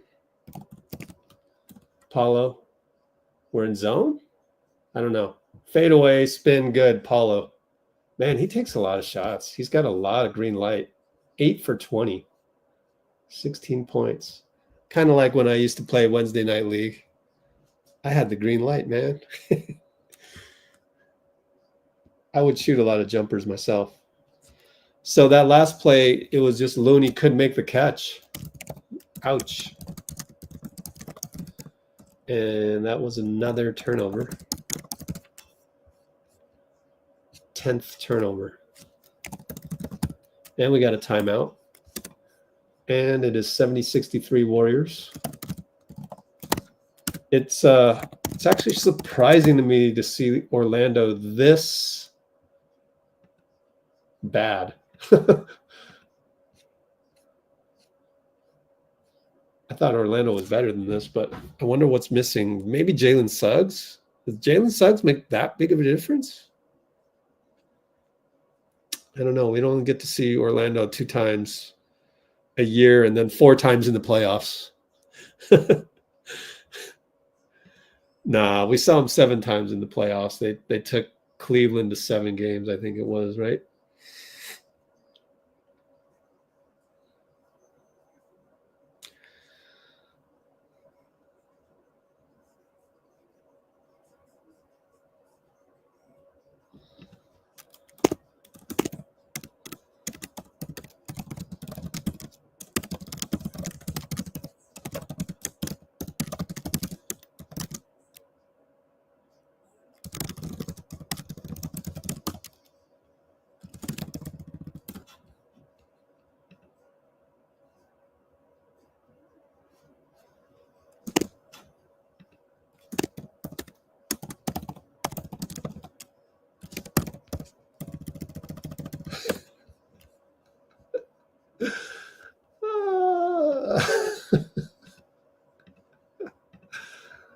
No words.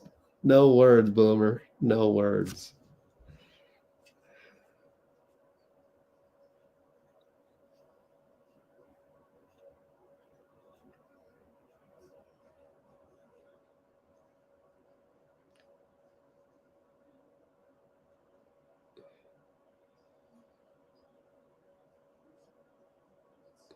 Let's see.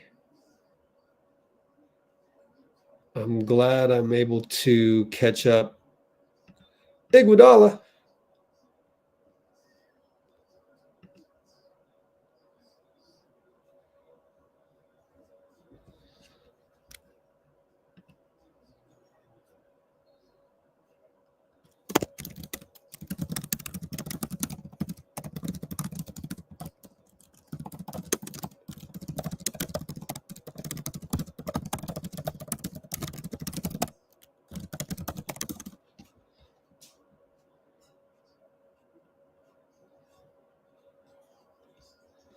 All right.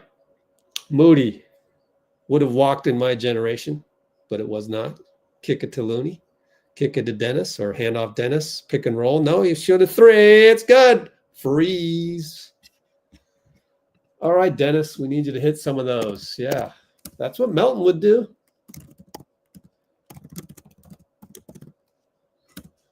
And foul off ball, Dennis and Cole. We're up by 10.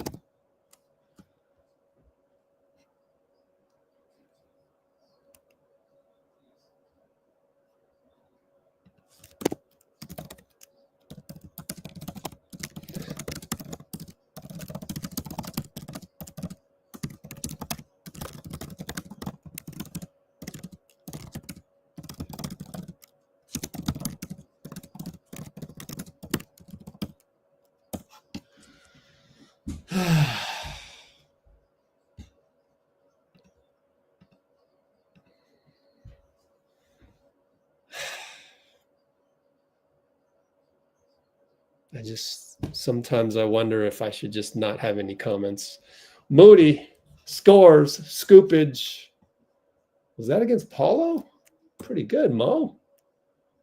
Wow, that was against Paolo.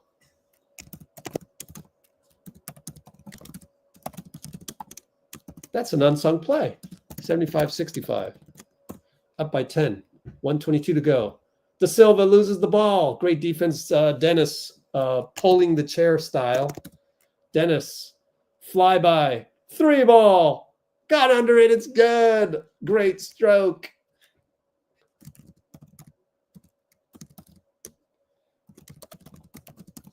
We're up by 13. Wow, Dennis did a flyby. Love it.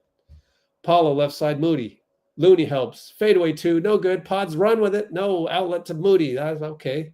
I don't mind that. Gary clears out. That's the problem with Gary. He's not an offensive threat. Pods gets the ball, works it around. Bigger people collapse. Looney back to Pods up top. 7 shot clock. 36 on the game clock. Handoff Moody. Cole Anthony. Too much. We will go to the line. Good patience by Pods. I got to hand it to him. Like, that was very Manu-like. I give him credit.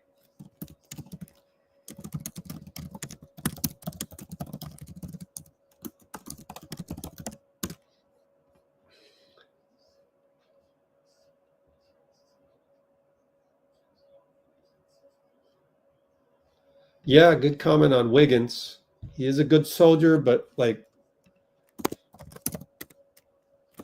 Wiggs is a good soldier indeed. Is he worth 28 million next year? I wonder. We miss a free throw. Wow, Moody is 10 for 17 now. Oh. And Cole, oh, slam dunk, put back Wendell Carter. I thought it was Paolo for a second, but it was Wendell. Paolo had to take cover.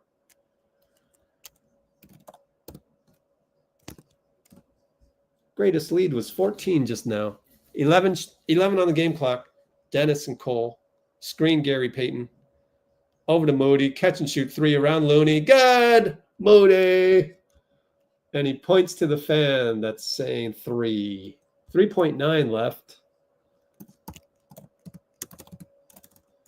And wow, Cole Anthony dribbled very far, but could not hit from the top.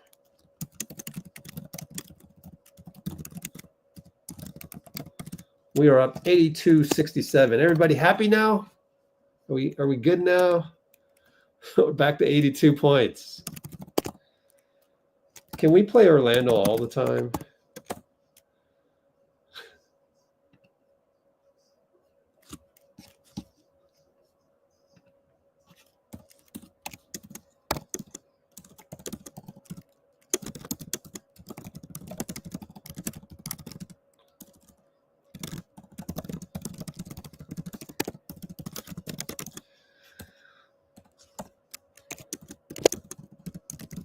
Can we play Orlando, Minnesota,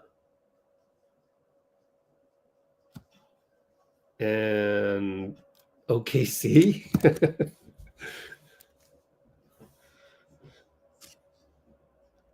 Yeah, wouldn't that be fair? We get to play OKC 10 times each. Minnesota 10 times in Orlando. Oh, boy.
Sometimes it may look like I'm picking on somebody in the comments. I just think they need to thumb type stuff that just overall exudes humility. So exude humility and I will not pick on you. But if you don't exude humility, I will pick on you. Moody inside from Draymond. Kick it to Gary. By the way, Orlando scored the first time out. Pods, kick it back to Draymond. Way short on the three. They left him open. Good strategy by Orlando. Franz goes 94 feet and does not score. Wow, he's having a quiet game. And Steph brings it up. Loses the ball. It's a reach in on Cole and finally got a call from Jason Goldenberg.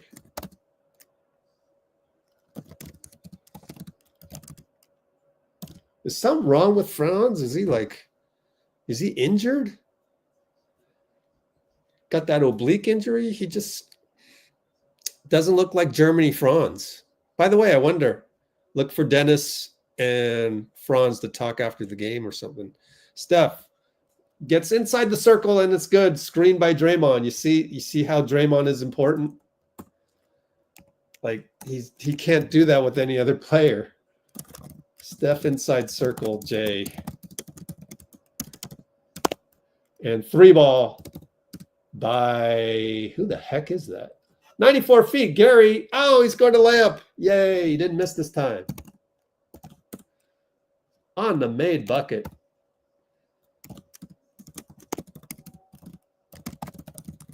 $86.72. Foul. Gary fouls. So who is, Jeff Howard? I don't know this guy. Number 13 just scored. 6'6", 11th pick, Michigan. Jet Howard.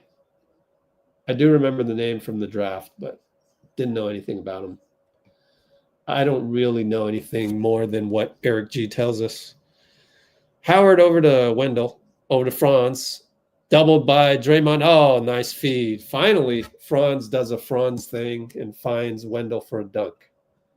We're up by 12. High pick, Steph Dray. Crossover. Wendell, pretty good defense. Isaac doubles. Gary, open three. Clank. Oh, Gary.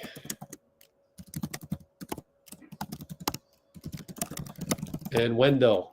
Good closeout. Draymond and Franz scores over GP and one. Oh, GP. Let me rewatch to see what he did wrong.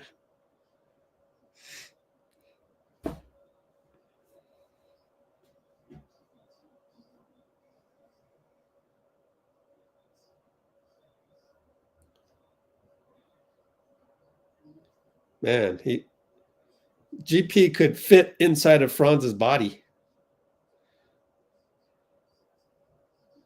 Well, he got picked, so wasn't really his fault. I mean, what did you want? Did you want Steph to help on that? That's a tough call.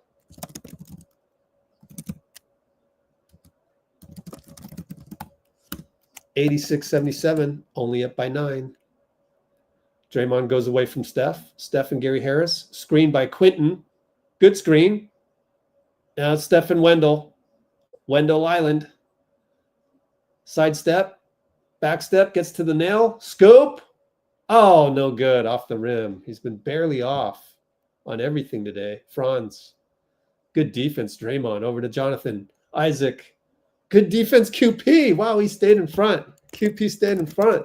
Franz for 3. Over Draymond. Good. Oh.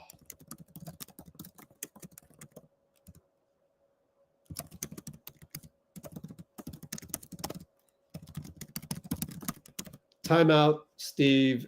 86-80. Oh. Make or miss league.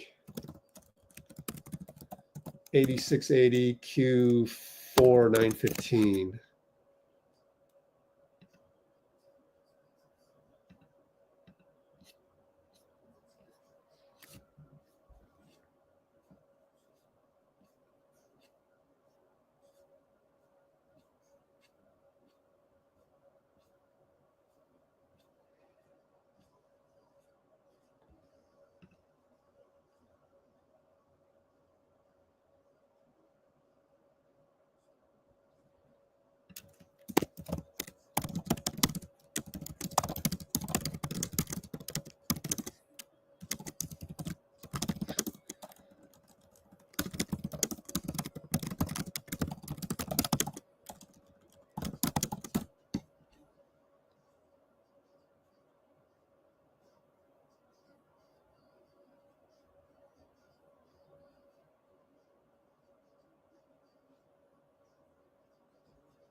Just catching up on some comments right now. Yeah. Step threes can make a huge difference. Get Wiggins some help. Yeah, I guess so. Siobhan's in the house.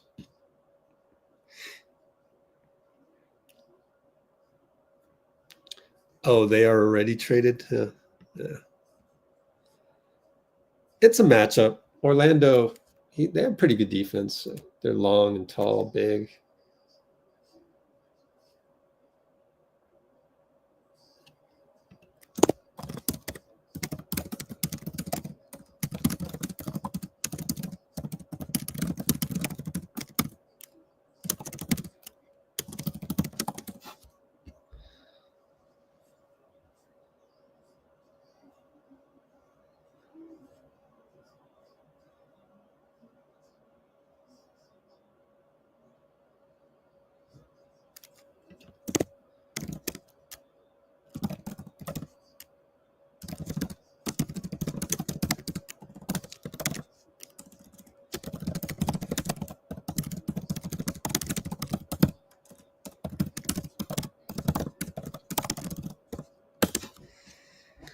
Draymond fakes out Jonathan Isaac. Foul. Mark Davis with the call. Good fake handoff on the ATO. Draymond goes to the line. Got to make free throws.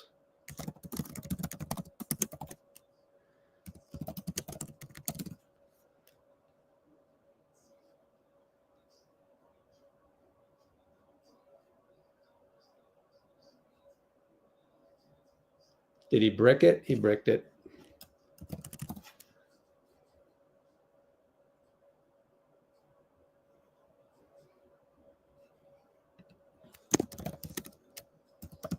Missed both. Ugh. We are now a total of 19 for 28, 68%. Ugh. Franz left side. Wiggs. Are we in zone? No. Gary. Snuffed out by Draymond. That's what you love about Draymond. Lead pass to Wiggins. That's a reach-in. Oh, no. Wiggs is mad at himself. Oh, and they call it out on Orlando. Ah, come on, Wiggs. That's the thing about Wiggs. It's so inconsistent. Great play, great play, great play. Not a great play. That should be a holding, though. I think that's a foul. That should be a foul. I take it back, Wiggs. I take it back. Wendell Carter should be a foul. Let's go ahead and review that.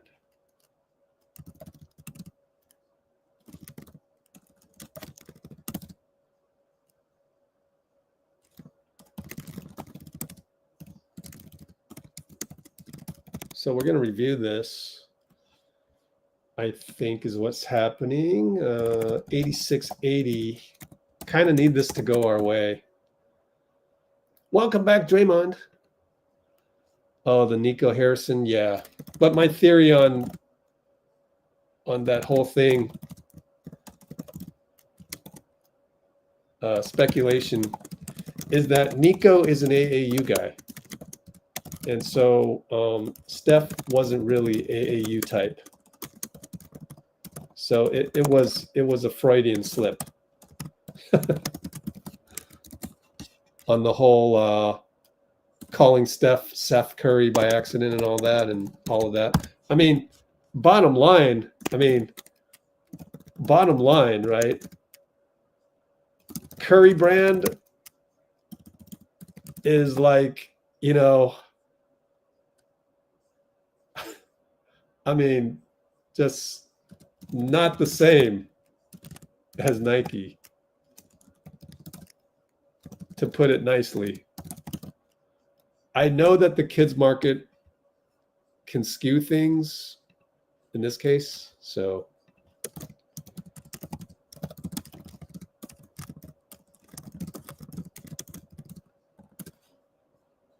in other words, what I'm saying is I'm not sure that Steph going with UA was the best, you know, what do you call it? Timeline? Yeah, was the best, you know, multiverse decision.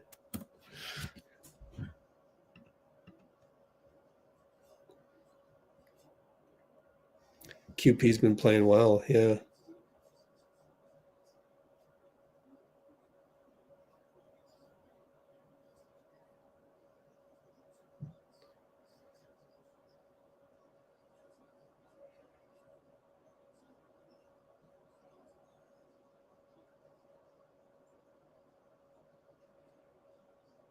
Okay. Yep, QP's playing great. Quinten Post. I'm a little slow on these, huh? Oh, what's the call? Oh, they gave it to Orlando. No foul on Wendell Carter. I disagree, man. Franz does Franz things, scores against QP. I was waiting for that. He did that all Olympics. Steph, pick and roll pods, pulls up for three, no good. He's 2 for 11. Oof. We're only up by 4. Why is Steph going to go with the hero shot at that point? I don't get that. And in and out, Jonathan Isaac. Steph goes around Howard, 3-ball. Wiggs, no good. Wiggs now 6 for 11. Feels worse, but it's not that bad. Franz. Ooh, Draymond taps it away. Good matchup. Oh, screen. Inverted screen. Franz with the ugly 3. No good. Pods rebound with Wiggins leaping. Good job, Wiggs. And Quinten goes to Steph. Steph attacks. Lefty scoop. Good. Way to be there, QP.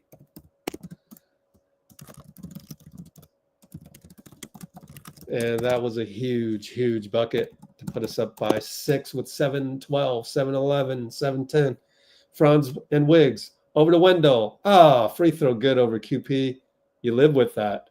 Steph trying to work amongst the forest, but Gary Harris stays on him. And Isaac pushes Dray, and they called it wrong. That's a horrible call. Mark Davis, you suck. You better review that one. Sheree comes in. Oh, we love Sheree. Sheree Mitchell. We love Sheree.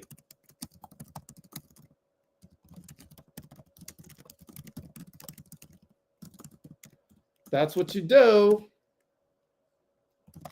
That's what you do, Sheree. We like Sheree. Sheree's in our top 5 just because of that. You know why? Because all the other refs suck. Or they're mid. I shouldn't be that harsh. All the other refs are mid. And all Sheree has to do is just make one good overturned call against the senior ref, the head ref, and boom, you vault into my top 5. Sheree Mitchell, top 5. I'll put her at 5 right now. Malloy, number 1. Number 2, Scott Foster. Anyways, Dennis Schroder. Screen Quinten. Get it back to him. Oh, Dennis scrows. Oh, Dennis throws the ball to Colin. How can you mess that up? I could have made that play. Oh. Now we're only up by 2. That's absolutely horrible play. Moody gets a screen. Nope, he's going to go away from Cole because he can't beat him. Pods attacks. Kick it, Quinten Post. 3-ball, no good. Pods puts it back. Yeah, Pods. Save the day. That's an unsung play.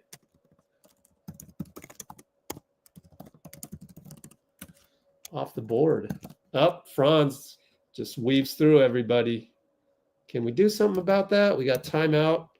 What I'm going to do is I'm going to clip that defensive sequence because I know there's something went wrong there. And it's going to be a timeout by Steve, 90-88.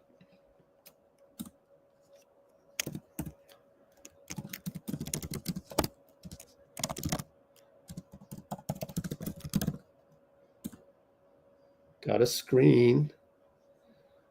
There's nothing we can do about it. Just attacked Quinten. Might want to go small at some point. Get Quinten out of there and just go small with Draymond. More mobile.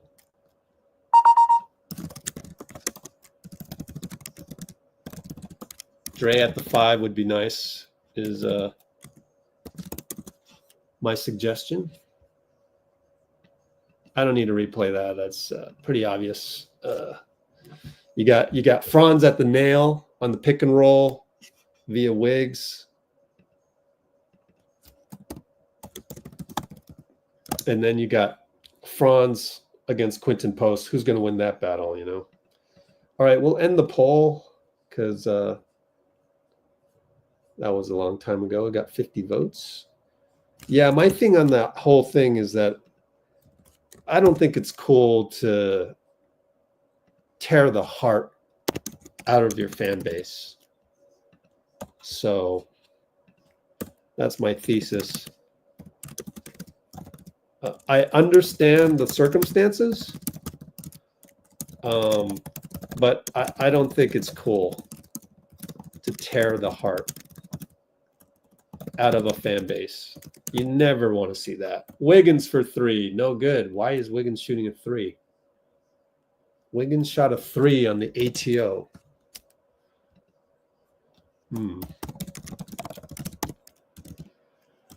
Franz and Wiggs, tough matchup.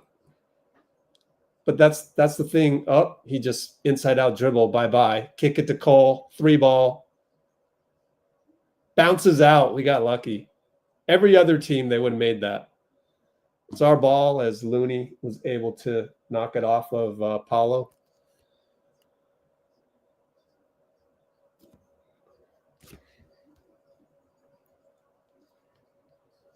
That's one thing about Wiggs you forget to commend him on, which is the defense. Dennis gets to the elbow, pick and roll with Looney, no good. Paolo rebound. Wow, up by 2, 503, 502, 501. Oh, boy. Cole and Wendell. Cole push shot, good. Man, this kid, he's small, but he hits. We're going to get Steph back in there. He'll end up with 33 minutes. Depending on when he checks in, if this long sequence here. Wiggins, one-on-one, Wendell. Crossover, lefty. Missed it. Looney tap, no good. And Paolo against Moody. Good moves, dribbles. Oh, Moody knocked it away. Good defense, Moody. Steph will come in.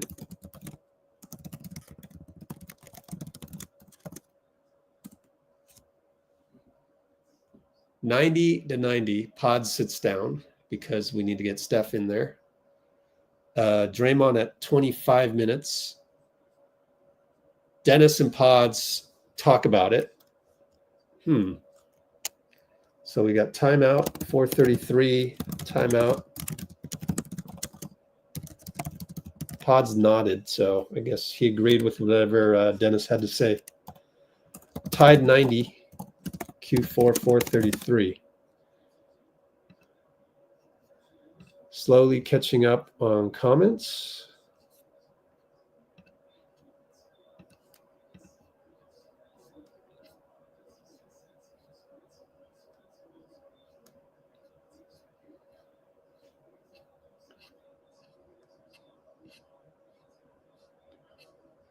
I thought I was catching up on comments, but I'm way behind still.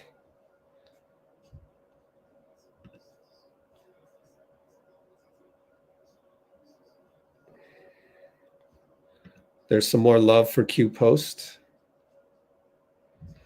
Yeah, Draymond matters. Sister Agnes. I guess I've been doing good on my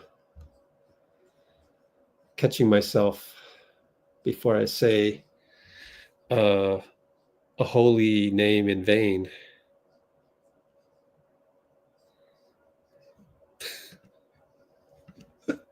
Cholo. I'm catching up on a comment that was 40 minutes ago.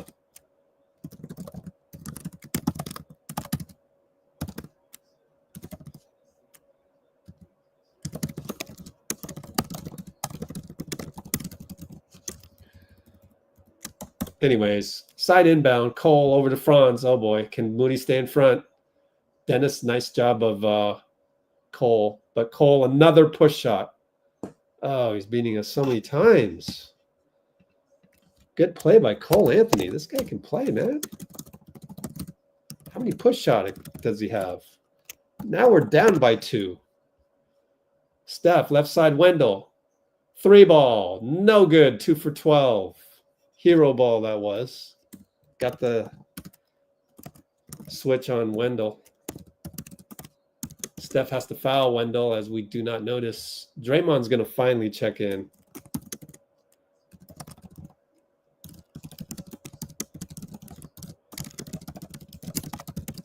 Dray has 25 minutes played.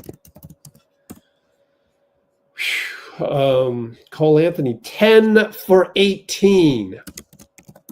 There's always that one guy that plays like an all-star.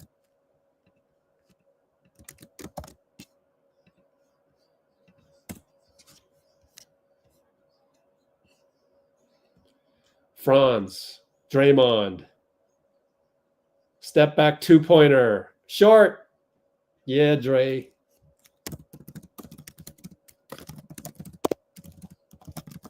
And we go Draymond post. Steph is getting held by Contavious. No call. Wiggins one-on-one Cole at the nail. Attacks him. Rises. Got it. Yeah, Wiggs.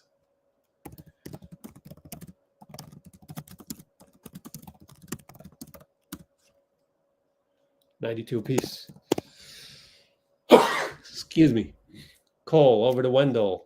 Handoff, nothing there. Split action wise. Franz does a split action, nothing there. And Contavious split action. Pull up over Steph. No good. Good job, Steph. To fight through the screen.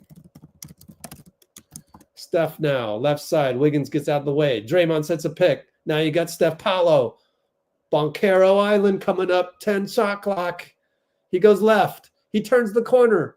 He shoots it. It's a brick. Looney taps it in. Loon dog. Saving the day.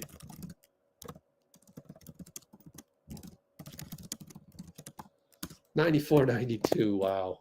239, 238, 237. Paolo 101 right side. Draymond, good closeout. No good. Rebound Looney. Yeah, Dray. Best defender ever to play. Yeah, Bruce, take that. Steph. Offensive foul on Looney. No. Sheree. I bet you she's right, though.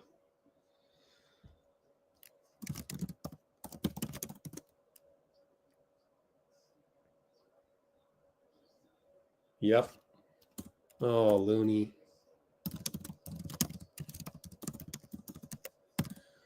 Oh, Looney. We're only up 219, 218. Cole and Mo. Screen Paolo. And it's Draymond. And they switch back. Great switch back. Cole against Moody. Dribbles around 5 guys. Looney. Good box out. Yeah. Good job, Looney and Steph and Mo. That's an unsung play. Looney, handoff, Steph. Steph, Wendell Carter, Island. Junior Island. He gets him to the nail. He fakes. He kicks it to Draymond. 4, 3. He shoots it. Scores! Draymond Green. Jump hook puts us up by 4. Hand grenade. Jump hook. Draymond Green. 96-92. Oh, yeah. 96, 92, 144. Draymond Green. Yes. Welcome home, baby. Welcome back. That was a nail biter. Nail biter possession. Wow, I am so far behind on comments.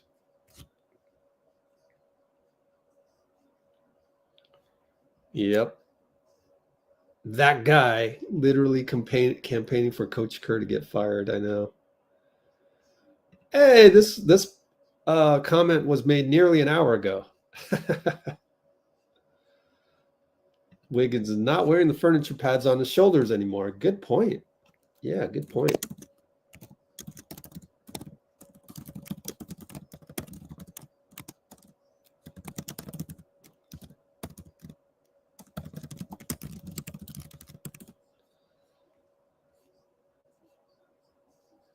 They have been smashing the hell out of Wiggs' hands all game long. Wiggs has played well tonight. 7 for 14, 24 points. Wiggs surpassed Mullen in 3 points. That's nuts. Yep, it's not Oracle. Okay. Wiggs and Franz, screened by Contavious. Wiggs and Steph, oh boy. He crab dribbles. Draymond shows. That's the value of Draymond. And he can get back. Paolo and Mo. Draymond is playing center field. Franz late against Steph. Oh, he scores. Draymond playing great center field, but he scored anyway. Got the switch that he wanted. We're only up 2. Moody brings it up. Steph checks his hands. Wiggins, Looney to Dray. Left side. ISO. We're looking for Steph. Screen by Looney. Roll Looney. Over to Moody. Catch and shoot. Got it. Moody. Clutch. Getting the clutch minutes.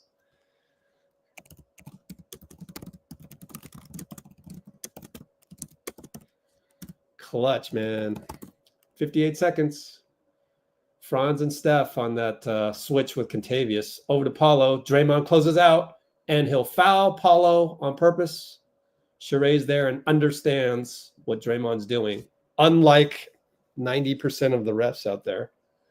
So that's a take foul, and that's only the first one in the last two. So smart foul by Draymond.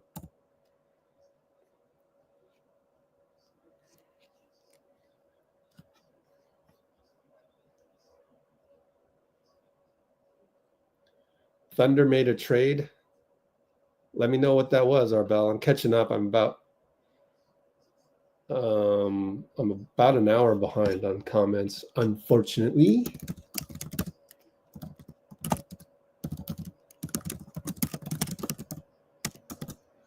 And it's Paolo. It's Paolo Draymond. Great defense. Air ball. He wanted to call. Nothing there. Draymond snuffs him out. Oh, he's doubled. And it's out of bounds on Wendell. Luckily, no complaining by Wendell. So it looks like the right call. Jason Goldenberg, not bad. Unsung play again. They could have called a foul, but he had his arm straight up, I think. They're going to challenge this, or what's going on?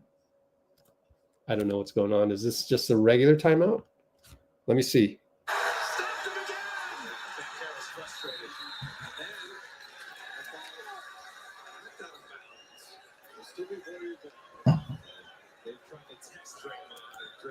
$99.94. This is what I live for. Big time defensive stops. Draymond Green. Just a timeout. Regular timeout.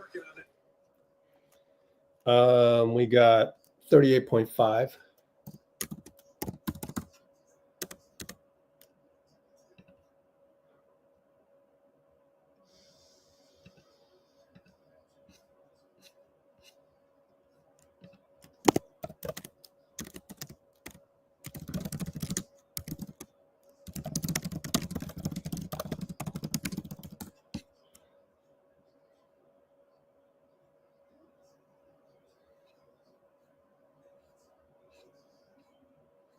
Sister Agnes.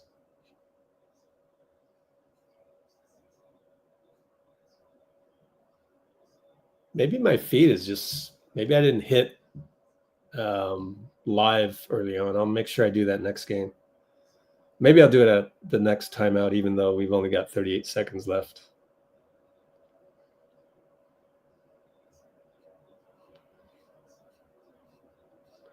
All right, we're about to inbound.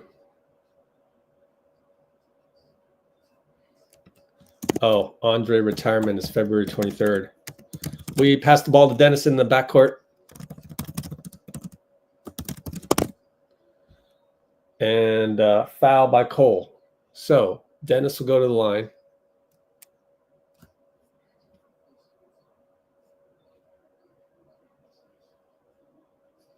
No, I'm sorry. They did update the fouls quickly. Good job. First and last two. Steph and Draymond. And again, the value of Draymond, just to get the ball in and them on the same page.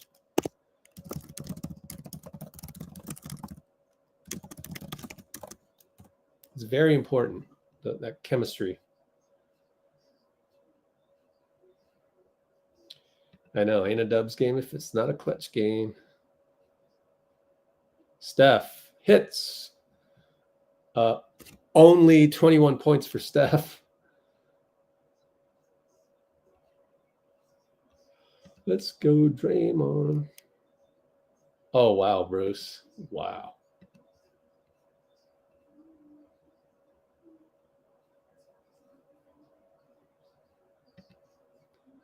Dubs Johnson in the house. Steph makes both. We're up by 7. It's ours to lose at this point. Franz and Wiggs and Draymond. Just double him. Why not?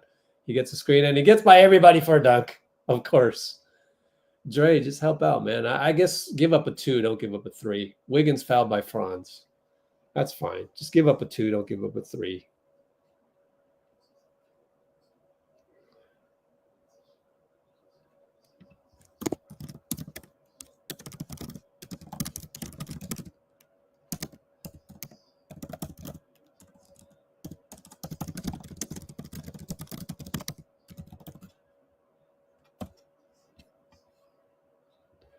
Catherine from Japan. Oh, Wiggs missed a free throw. Our free throws are 21 for 31. Yikes. There you go. That's right, Kimbo. Totally agree. His presence makes a huge difference. I got to screenshot this and the other one. Wiggy hits a free throw. Yeah, let's do this.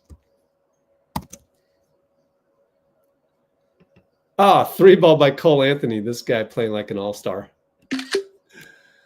Oh, man. They foul us again. Steph will get some free points.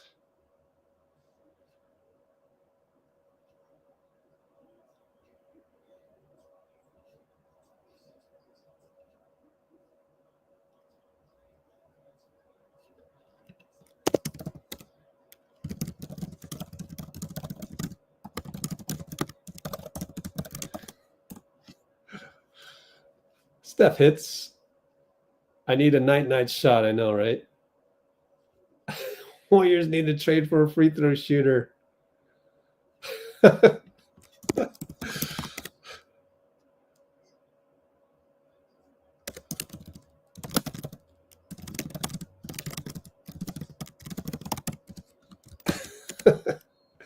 going to call every league leader in free throws. I wish we could put 2 comments up at once. We got a timeout. I mean, we're going to win this one, so we're good. Up by 5, 13.9 left. I got to catch up on my screenshots. How many screenshots I make today? Oh, I made so many screenshots. No, 4. 1, 2, 3, and 4.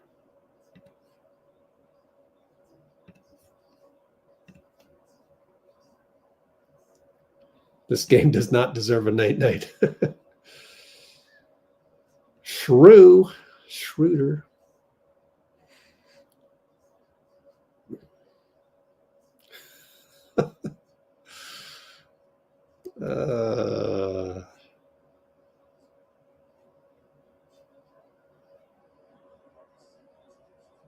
Smoked a free throw. Oh, Corey Joseph. Wow, he's still employed? I had no idea. Way to stay employed, buddy. Wow. How are we looking with the score? What do you mean? I must be really behind. You know what? I can't be that far behind because my laptop is always the fastest. So I put that one on live and then minus 15 seconds or 18 seconds.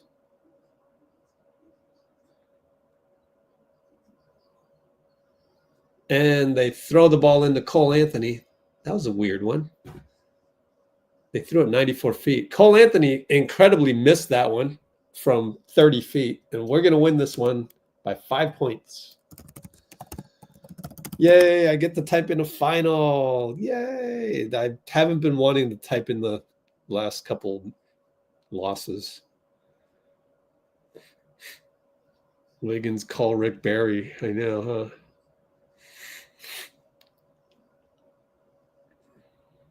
Oh, Magic called the timeout to ice Steph. Hilarious.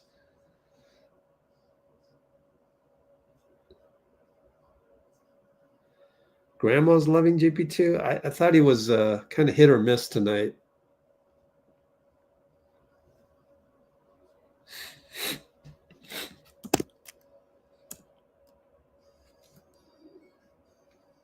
$50 in a row? Dang. Wow. You hit 50 in a row? Dang. What was your high school 3-point percentage and free throw percentage?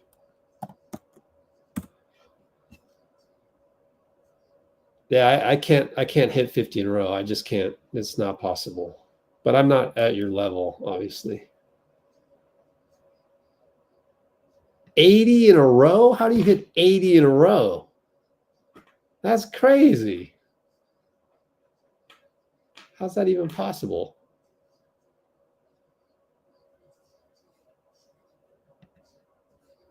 Yeah, we need the video, man. All right, let's hope that there's a post-game feed here.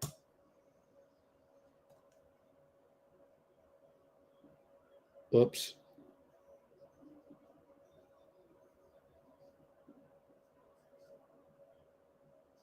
Uh-oh. Yep, there is a post-game feed. Yay.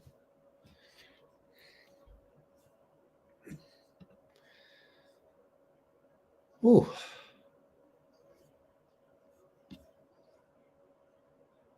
W. Warriors. I love it. Oh, we are the best channel ever. Good to have you, Bruce. And my formal apologies to Bruce for being over an hour behind in the comments yesterday when he said he could hop on the live, and I just decided to wade through an hour of comments and never got to that comment in time. By the time I got to it, it was time for him to sleep. So yeah, that's my worst scrolling through comments ever.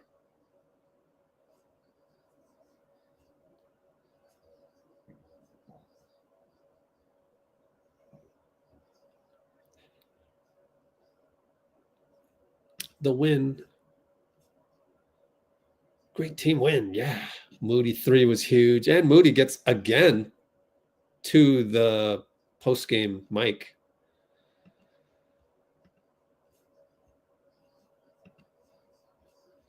Yay. Happy. Jazz up next. Suns fighting an OT against Blazers. Wow, Blazers lately have been going nuts. So look at that. They did a back-to-back. They just played Portland and they lost. Interesting. Wiggs. I know, huh?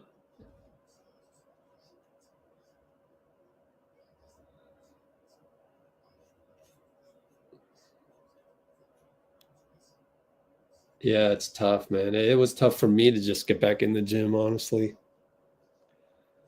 Oh, it does feel good to win, doesn't it? It really does feel good. Oh, wait a minute. 98? Stop it. Come on, no.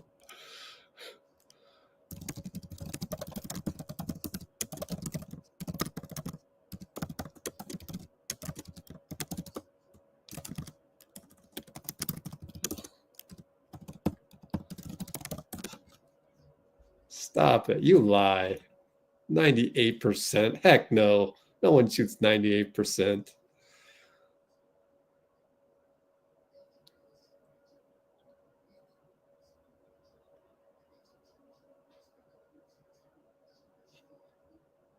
Who will be on the team? I don't know. Oh, one thing I forgot to mention.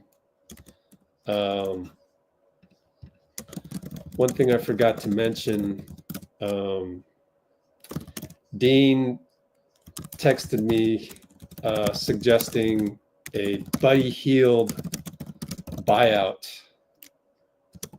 rather than getting rid of Looney to duck under tax. This is without a big trade, though.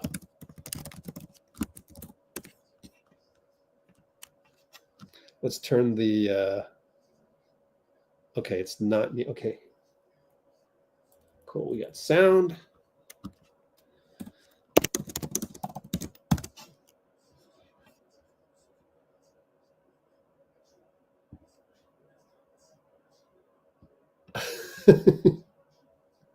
Whoops. Oops. The Shaq meme. I know you said you would overpay for AR. Yeah. First off, this is without a home run swing For example, you know, Zion or something. But yeah, overpay for AR, meaning lottery protected 2025 pick that conveys into 2 seconds, 2-second rounders.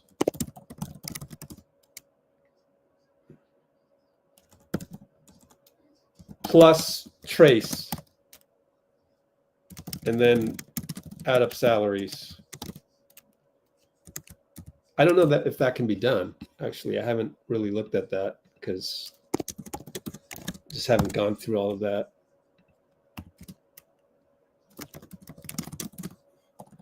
So let's take a look at the Lakers. I'm sure we can just figure out the rest, but he's only at 12.9. And let's say they didn't want Schroder. Would they want Schroder? Gabe Vincent. I guess you could just do, oh, they got Shake. I don't know if they want Schroder. So if it wasn't Schroder, then you need to hit 13 million. Just give them Trace because they're going to want Trace in the deal. I don't think we need Trace anymore. We got Quinten Post. You know what I'm saying?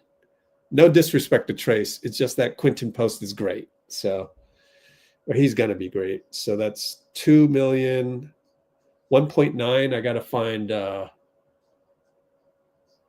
11 million.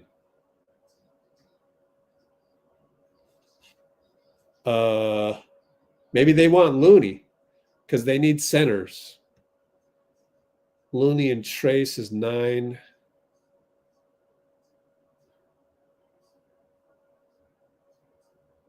Yep. So I'm just throwing in Trace Jackson Davis because he's got a workable salary, and it's like, why would they do this? Like, they got to get some stuff, right? The other assumption, another assumption,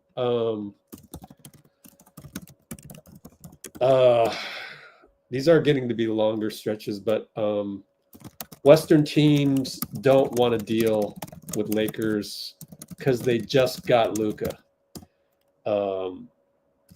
And then Eastern teams don't have great centers to trade.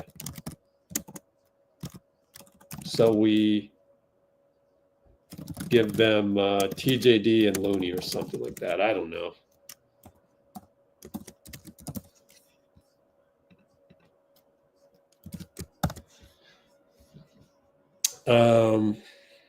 So let me add this up again. That's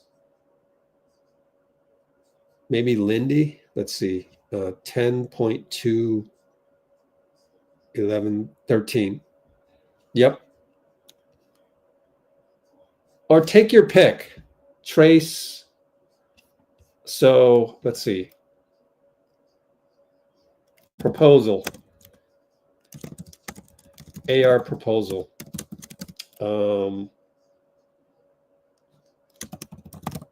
Looney, Trace. They already have Christian Wood though, but maybe they want to trade him out. That wouldn't leave us with enough centers. So we gotta go with Kyle Anderson or somebody. Give them somebody they want. Maybe Buddy, either Kyle. So not Looney. Yeah, Kyle or Buddy plus so Trace, Lindy, and Kyle or Buddy. Or Trace, Lindy, or Gee, and Kyle or Buddy. Like, take your pick, right? Whatever combination you want. But really, the one is the first rounder. But I don't know. I don't know if that's enough. That might not be enough. Trace.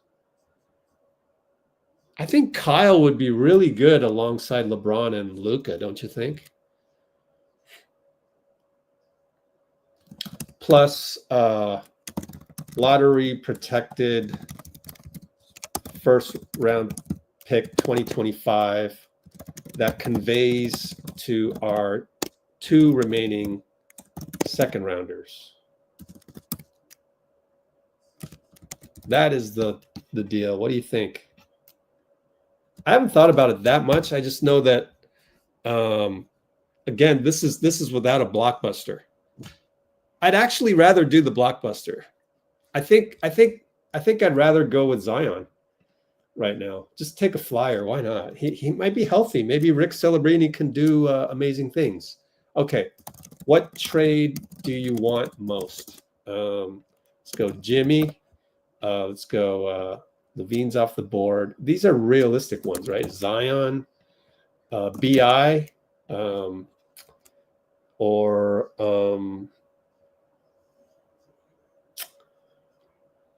with what blockbuster trade? None. No blockbuster. Who else am I missing? Is Jimmy, Zion, BI? Like, I don't know that anybody's actually available. So let's go with that.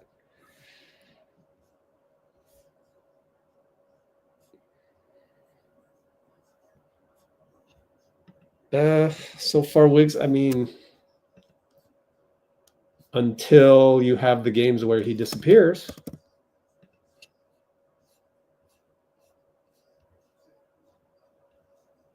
Until you have the one where he goes 6 for 20, 5 for 17, 4 for 11, right? He was due. It's at every other game. Last 6 games has been every other game.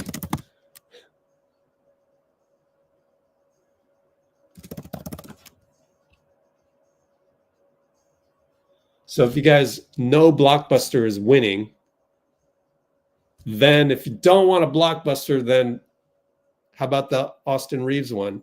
And I say to use the 2025 pick because, however, the other thing is my Laker buddy Mark said he would want top 10 protected 2025 pick.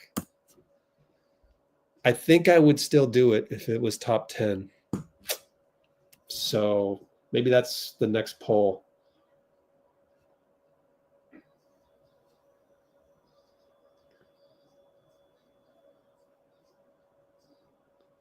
Wow, Dubs. Okay. 98?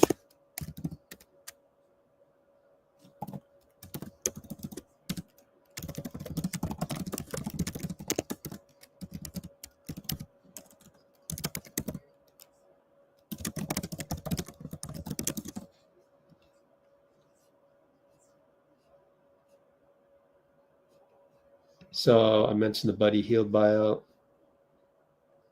Yeah, I know, right? Literally a day after they screamed, Warriors front office sucks and won't do anything. And now they complain that we called everyone.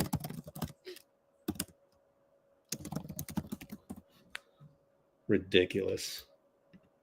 People on Twitter are just, they hate life. They just hate life. Defense is pretty consistent. Yes, you're right. I'd rather have Paul George. Yeah, I know, huh? Than Butler. But did you vote for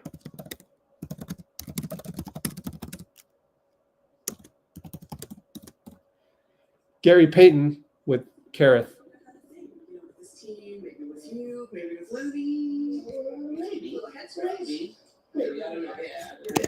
We don't know what the problem is, but you know. Okay, well said. Thank you.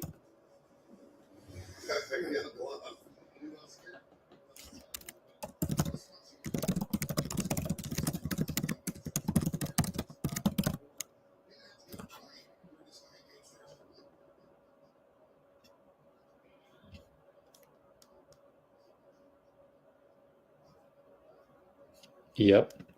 Traces all energy.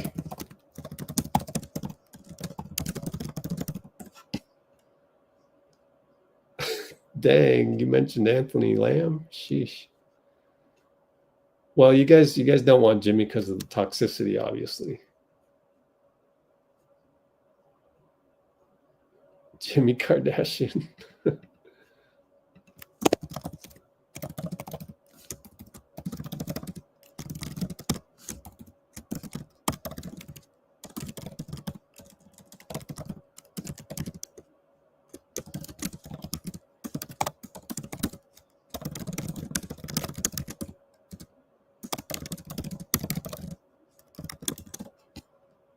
Didn't Brett Siegel literally tweet and write that Phoenix said, no, we're not trading KD? What else do we need? Here's Steve. Let me finish out some of these. We want Iguodala, I know. Ooh, LaMelo. Oh, yeah, the LaMelo's available. But you're voting no blockbuster anyways. Giannis is not available, guys. I listen and yeah.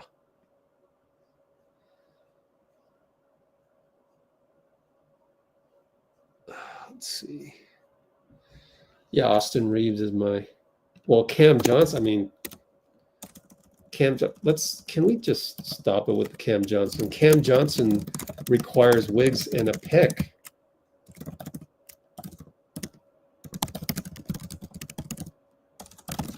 That's like wasting a pick.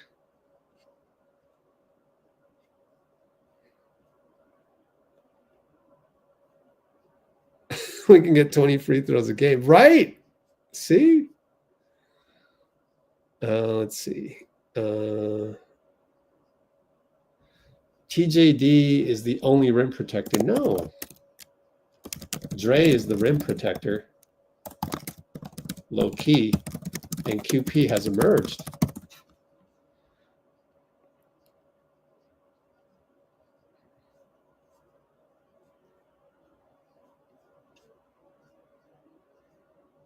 Oh, I'd rather have slow-mo than TJD. You're right. We can't trade both. So it'd have to be Buddy. My fault. Give him Buddy. Got to keep Buddy. I got to keep Kyle. My fault. Got to keep Kyle. What else? What else? Let's get all these comments done.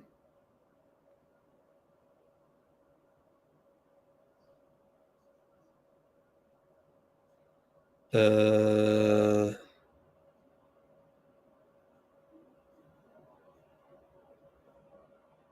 I still hear this. Warriors needing a big. I still hear it.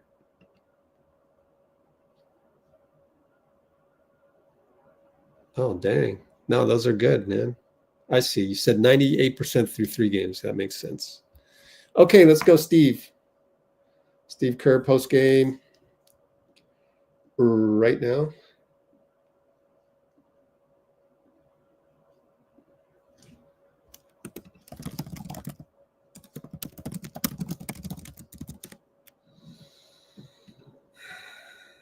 What do you think of Draymond in his return? Draymond was good. I mean, he changes everything defensively just with his activity and communication, covering up when we do make mistakes. So I thought he looked good. What do you like about him and Post together? Well, we get some spacing with Quinten, and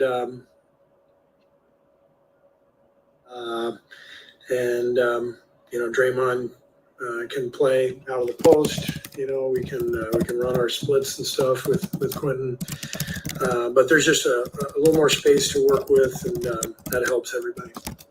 Steve, back-to-back 17-point games for Moses. I think he's double figures now in the last 10. Where have you seen the biggest offensive growth the last few weeks? Just confidence. He's getting consistent minutes, and he's making the most of them. And he has the occasional night where shots don't go in, and it doesn't bother him because he knows he's coming right back the next game. And so I think the consistency is helping him. And I thought he hit the biggest shot of the game tonight, that corner 3. So really fun to see Moses play well and continue to play well.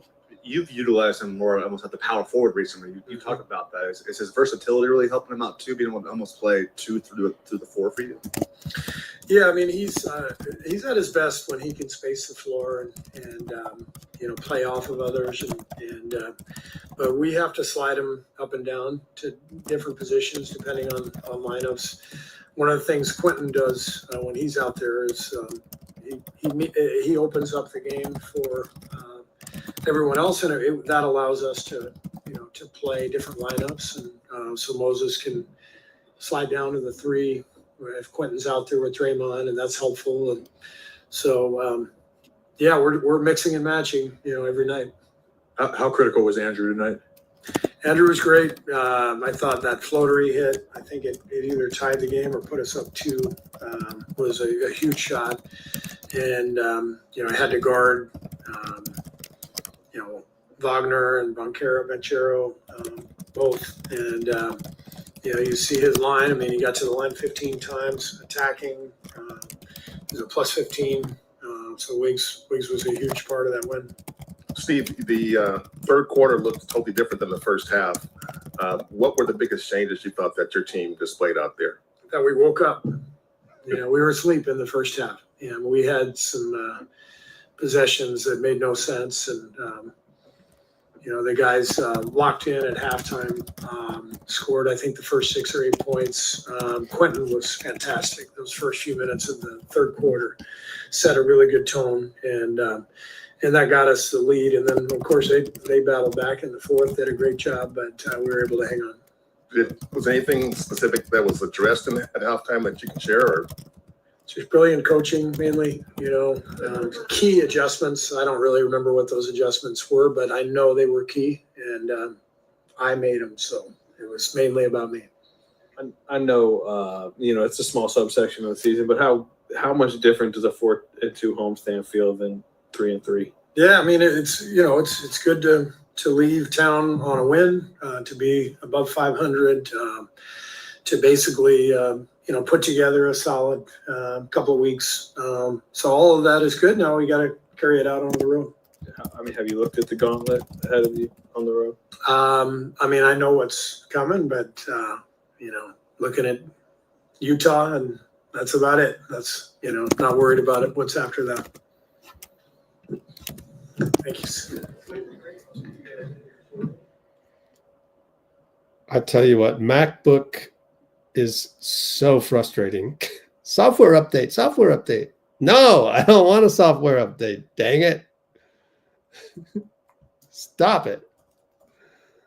But fine, now I got to type in all this crap. Let's see. Update will take scheduled update. Can I just schedule it for later? More info. Restart required. Whatever. My leg fell asleep. Okay, I'm answering some questions. Trades are like wake-up calls is what the Twitter fingers would like you to believe. We were going to be active like this regardless. We're 500. Actually, we're 1 game over 500, I believe. Yep, 1 game over 500. There it is. Phoenix lost 2 and we're tied with them?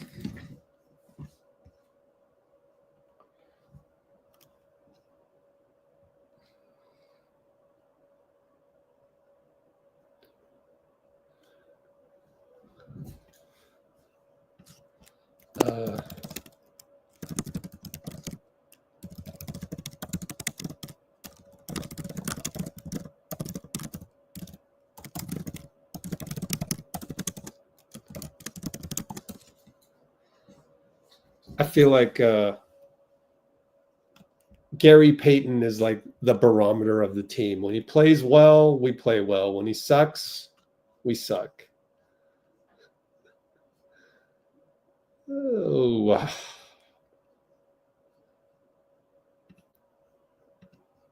Wow, no blockbuster, huh? Jimmy has 0 votes. Bruce, you should love that, huh? Wow, Devin Booker missed a free throw. Ooh, wow. How did they lose after playing the way they played against us? How's that possible? I think Portland has been pressing them because they're younger players. I'd rather have KD than Butler, duh, of course. Oh man, KD. I'd rather have KD than LeBron, but I'm assuming Phoenix wouldn't be as crazy as Dallas.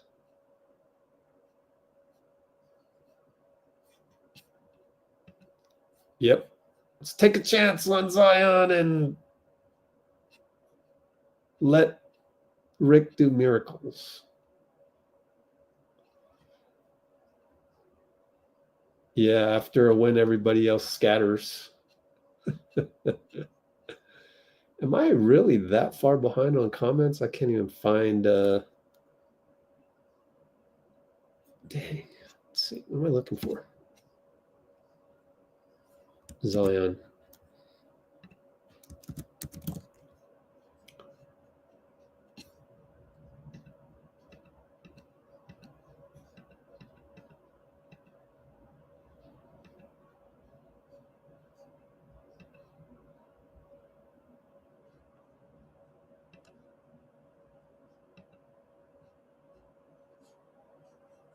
How did I get so far behind on the comments? Oh, well.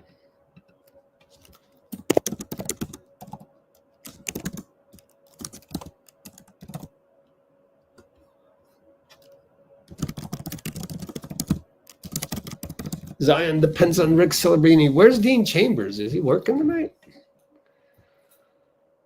All right. No blockbuster trade is the result of the poll. Let's catch up on comments.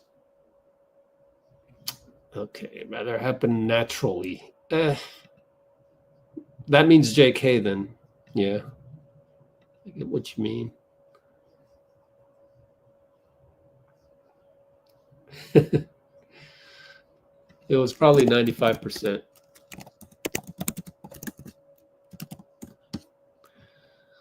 Rockets finished behind us last year. They started poorly. They're number 2 seed. Portland doing same thing.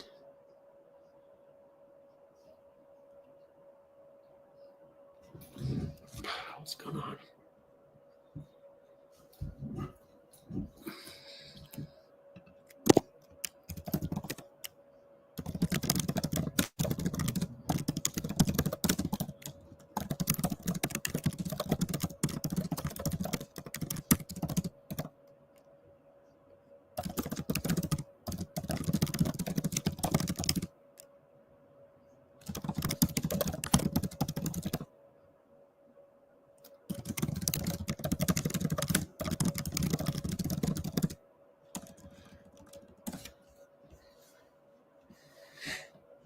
Yep, back to back.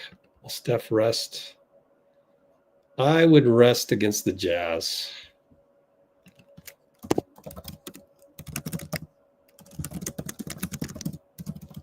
Again.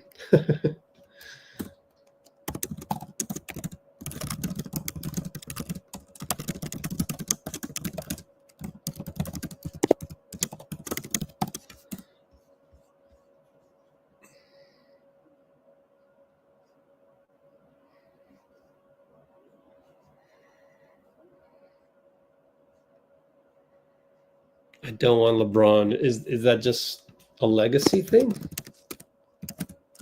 Not wanting LeBron is like an anti-legacy thing?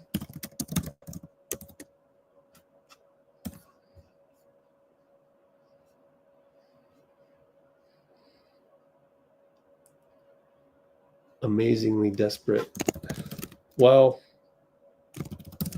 sometimes a roster just needs a shakeup.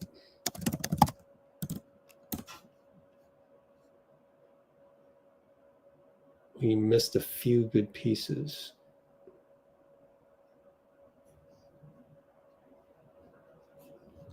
I mean, we got to just try. You got to try.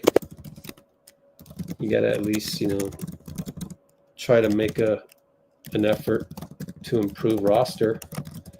It's not like men's rec league where you guys, you know, where, you know, friends play together for X number of years for fun, you know.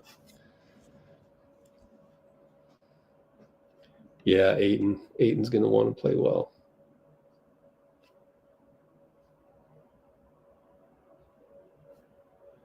Yep, Pinky's right.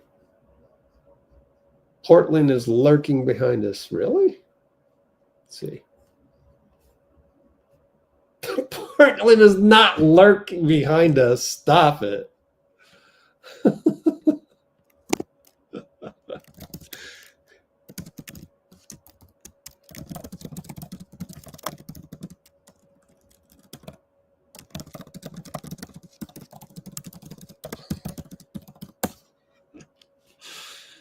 Oh, man.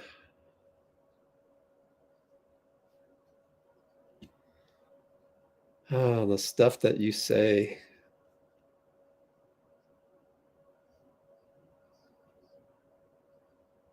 Yeah. Yeah. Again, I don't think I highly doubt KD is available.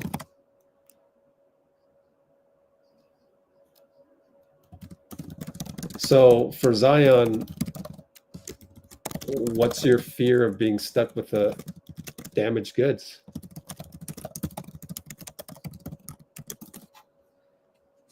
There's got to be legit fear there.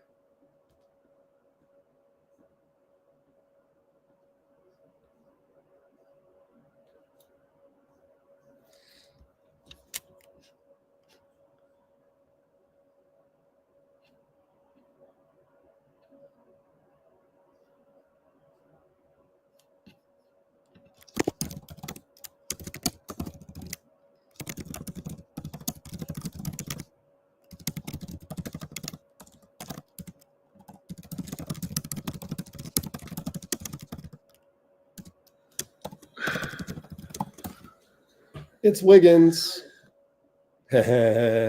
Wiggins. Please don't pop up a window, MacBook, please. I only did not re-record that with Steve because I'll get it later anyways.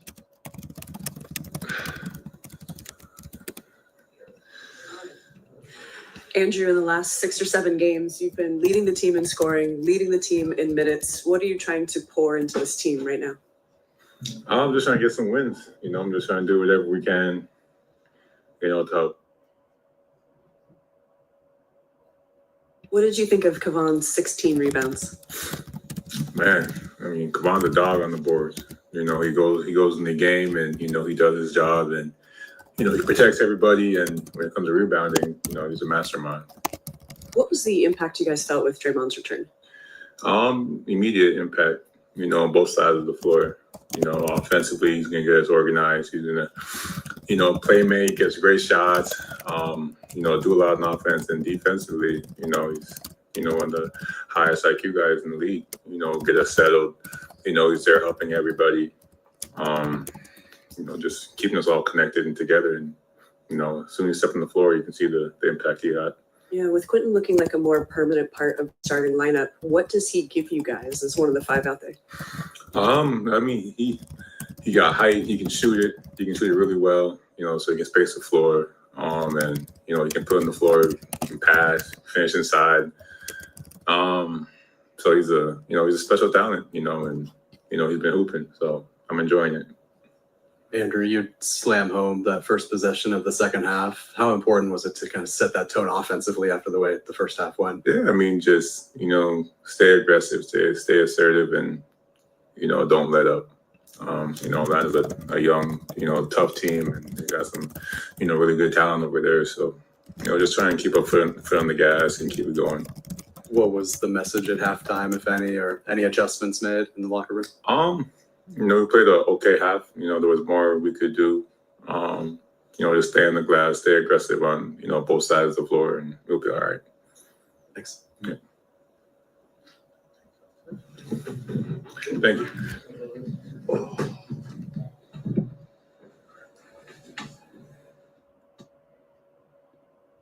One cool thing of me not paying attention to any of these post games is that later on when I do the transcription, it's like new.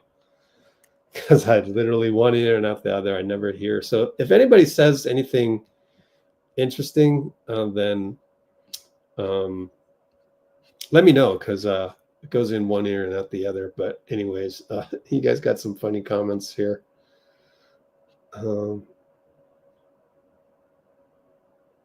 LeBrontosaurus.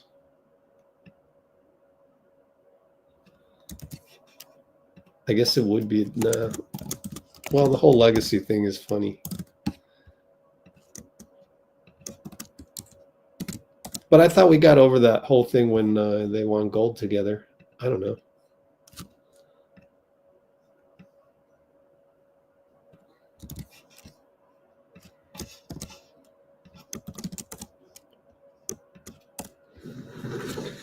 Moody.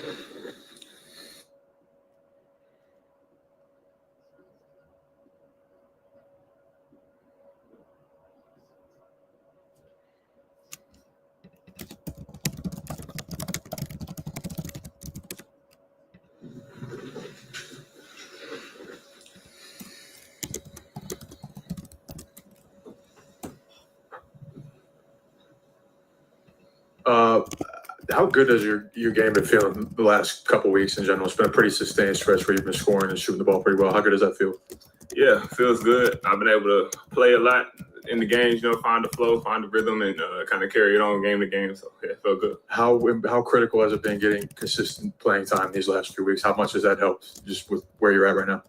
Yeah, it's been big, been great. That's how I always play. So just being away from that and having to figure it out is always going to be different. Never kind of know what you're going to get, but just staying ready, keeping that mentality. And that's like I've done it the hard way. So being able to get the minutes and get the consistency makes the game a lot easier for me. How do you feel about kind of the 4-2 homestand overall and maybe a little bit of the momentum you guys have built? Yeah, solid. Get some wins under the belt. That's a winning record. So glad to be able to do that while we're at home, protect the fort. But now we got to carry it on, go on the road, and really form an identity. Pretty different story offensively in the second half for you guys as a team. What would you just say was the biggest change at halftime? Coach broke a clipboard in the timeout. So, just light a fire under, getting us ready, getting us woken up a little bit. But we moved the ball a lot, took the shots that was open, played faster. I think it all contributed. Does Steve break many clipboards? That's his first one that I've seen this year. Since I've been here, we usually got more than that by this point of the year. So he's broken a few. Yeah. What do you the reason for the slow start? Took more than 3 minutes before you guys even scored the first 2 points. How come such a slow start today? Yeah, we got some good shots. Shots wasn't falling. But they wasn't falling both ways. So I don't necessarily know what it was or why it was that way, but I'm glad we got it figured out. Got to come out with the win. I'm just gonna ask what timeout you remember, Steve, snapping the clipboard. I don't remember which one it was. I think it was second quarter, maybe. I don't know. You remember what he was mad about specifically? Just trying to wake us up. You didn't feel like we were locked in and giving it all we got. So that was kind of the message, wake up. For sure.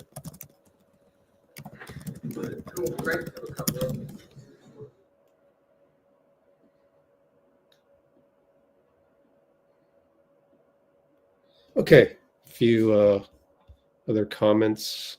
I said Wiggins doesn't really give good quotes for the newspaper. That's just how it is. He's not going to go out of his way to figure out how to give you good quotes, kind of like Steph does. He knows how to do that. Phoenix just got 3 first rounders, so they don't really need any more from us. And why would they trade KD? It doesn't make sense. He's like him and KD. You just keep going and you just keep trying and until it doesn't work anymore. And maybe that's this year.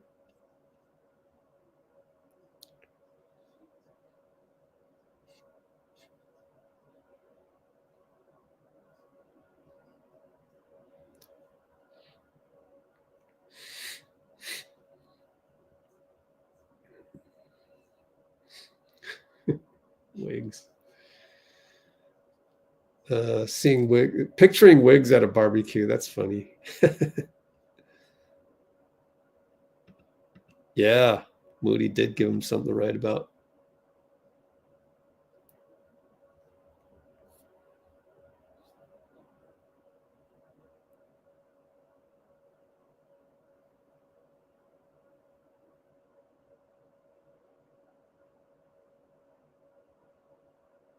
Guys, just because Luka was traded to LA, this is an aberration. Like, GMs don't do that. In fact, it was reported everywhere that the executives that they talked to, all the media talked to, they were all shocked. So I think can we not apply, like when we lose a game, then you think we're going to lose every game through the rest of the month. Let's stay even keeled on this one. Like, oh, anything can happen. Well, yeah, but no, right? Like, I mean, come on. Let's be realistic. Now, the Luka thing, that's like not realistic. Like Nico Harrison doing what he did with Rob Pelinka, that's just a one-off. It's a one-off. And you want to say, oh, well, anything can happen. I mean, yeah, but nah, not really. It's not the same. Malik Monk showing why he's the #1. So I'm going to disagree on that, where now you can name names just because Luka got traded to the Lakers. I don't think so. I'm going to need to see a pattern, right?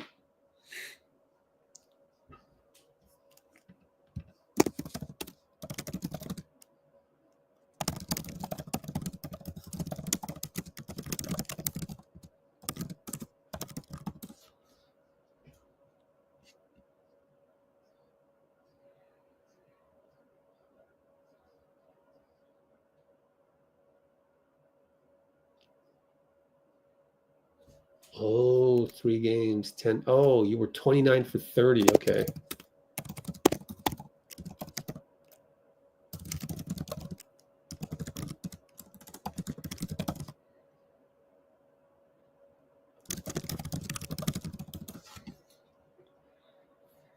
Well, just because Jake Fisher says, oh, the Warriors are pursuing KD hard, it's just like, so, I mean, you can pursue him as hard as you want. If it doesn't make sense to trade him, then it doesn't make sense to trade him.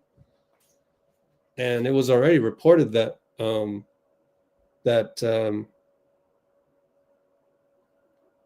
Phoenix said no. Literally just said no. Now, it's only February 3rd, so there's still some time left. I just don't think it's going to happen. But today's different than tomorrow, and tomorrow's different from the next day. So, but as of today, I would say, yeah.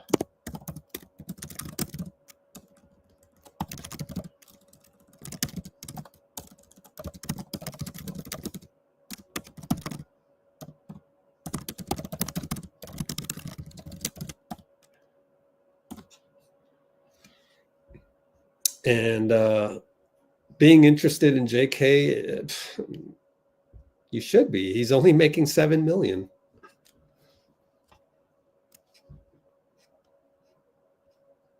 That's neither here nor there. I mean, sometimes you got to understand sometimes these guys who have sources, they really like to milk that. It's their job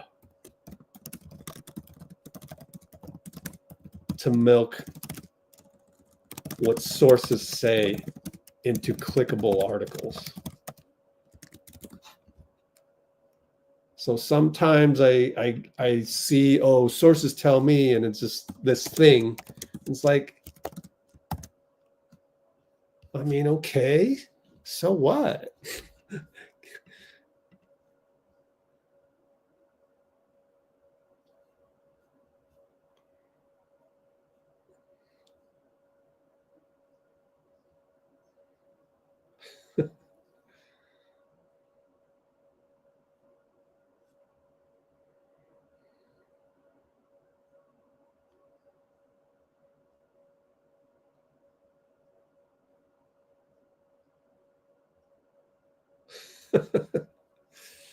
Mikal Bridges.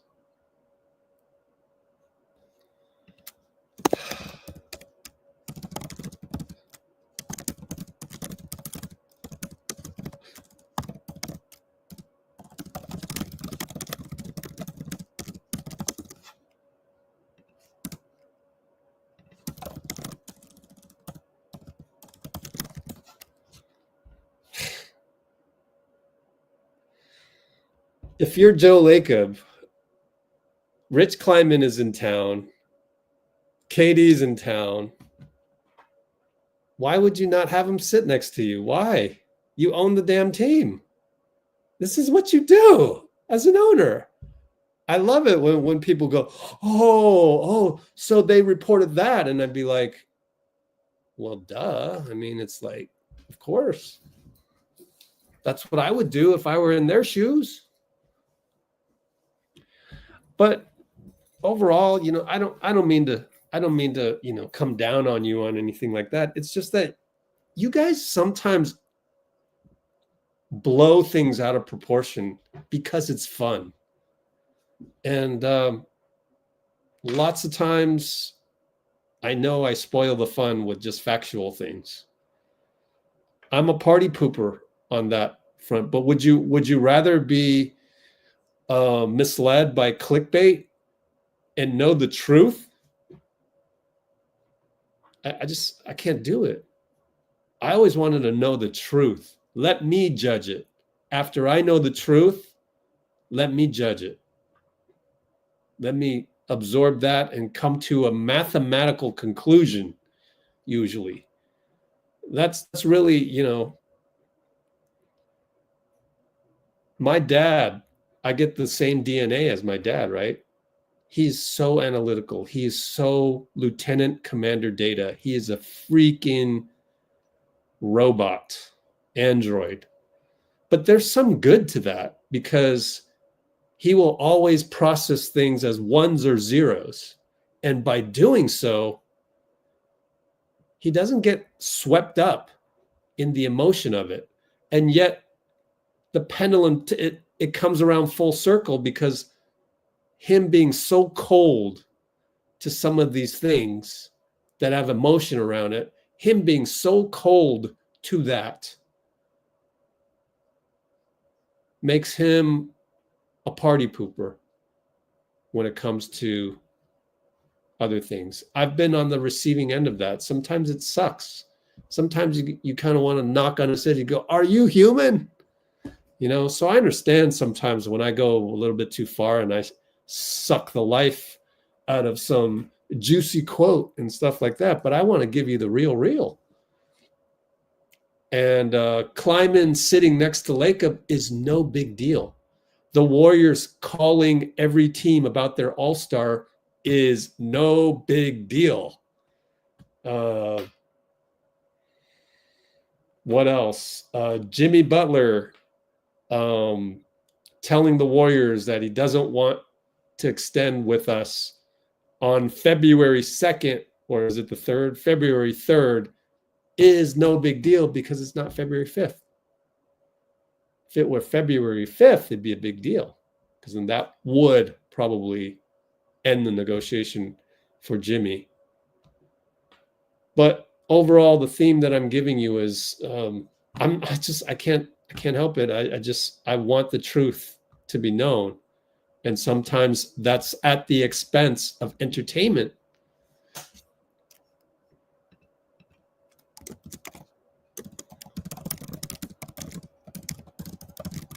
So my devotion to information oftentimes comes at the expense of entertainment. You want to gossip. You want to go, oh, you know, they're talking about this, that behind the scenes. Maybe they're not. We don't really know that. And oftentimes I'm contrarian as well. And that's a thing that can sometimes get annoying as well, even with my dad, because I'm the recipient of that as well.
Let me catch up on some comments.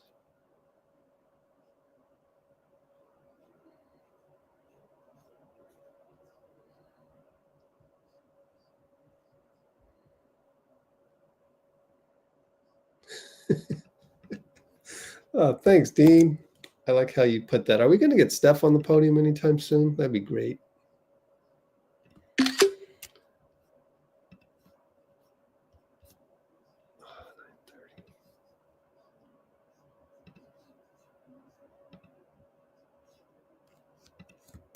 Hopefully we get Steph.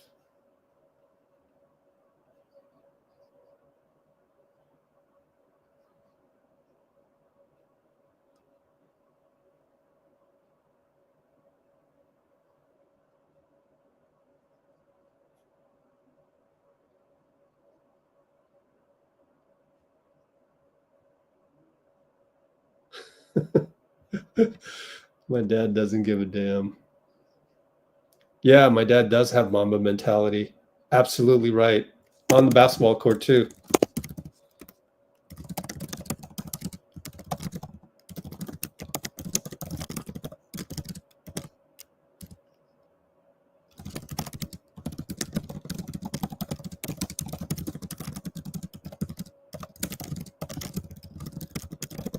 So all due respect to my dad, but then, you know, I come here to America, and that's not how things go in America. You can't just be mama mentality and reserved. Like, you know, our Chinese culture, we don't go out of our way to, oh, hello, how you doing? Let's hug. You know, we don't do that inherently.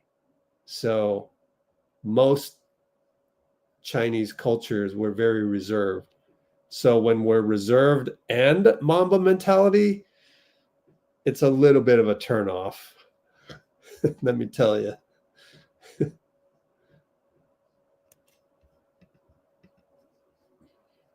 Yep. Mavs fan brought a casket. It's crazy.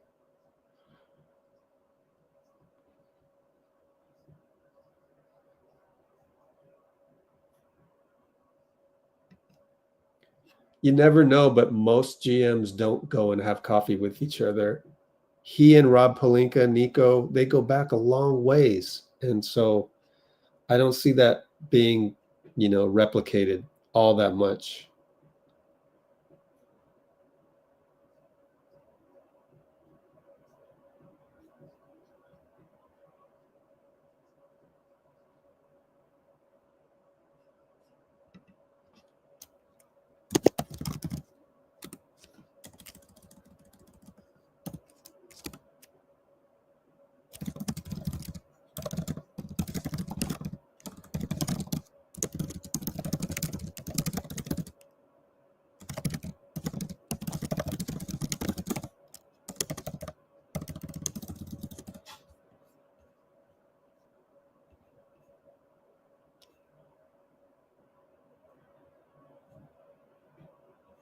Yeah.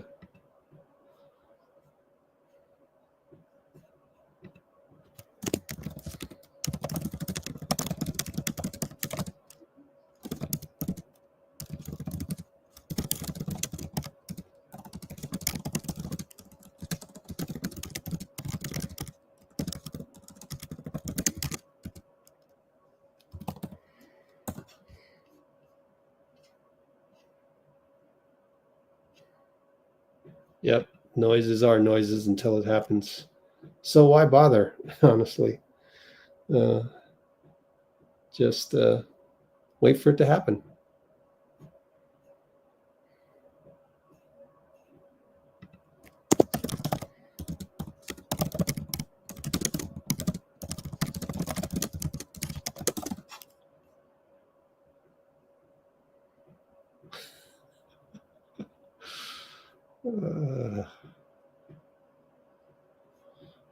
Yeah, exactly. Here's some logic.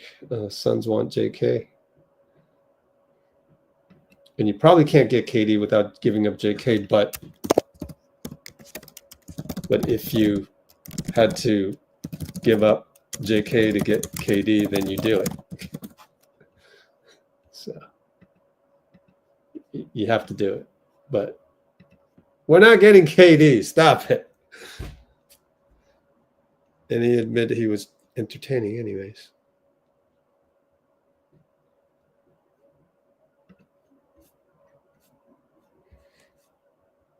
Press conference will resume.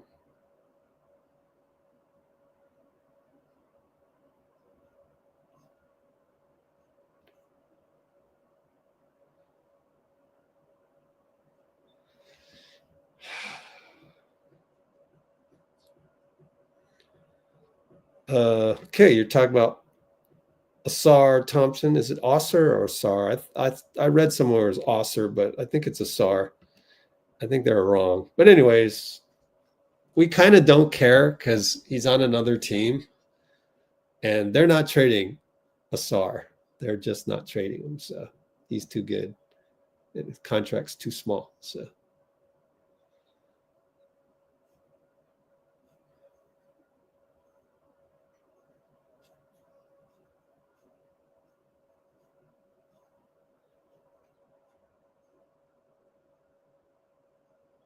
oh, there's a shortage of eggs. How did it get to 275?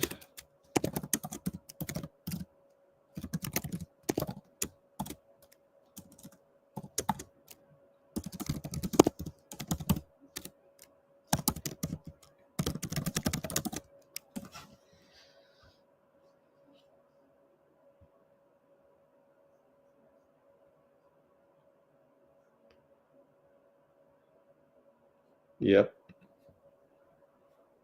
You're supposed to be desperate when you're 500. I mean, 500 and desperate go hand in hand.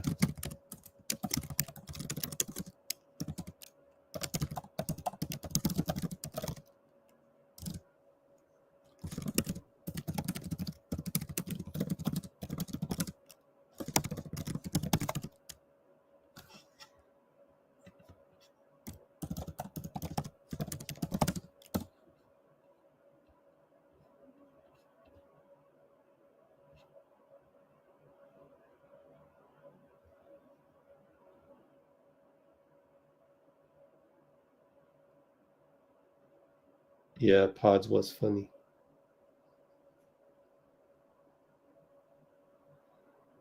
I got to put that video on our channel, but I wanted to combine it with the KD talking smack with Gary Payton.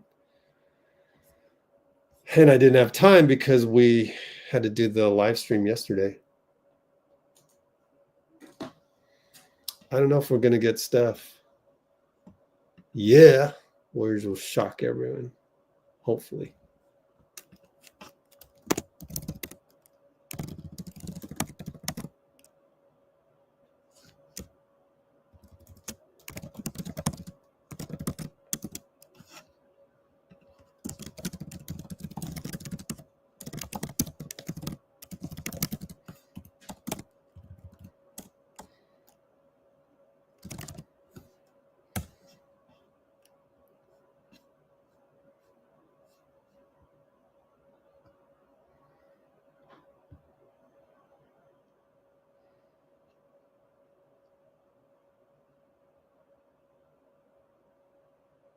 Chubby cheeks. Oh, it's funny. Sports Illustrated. I would never say anything and go, oh, I read it at Sports Illustrated. Like, they have no credibility anymore. They are trash. They were bought out by a buyout firm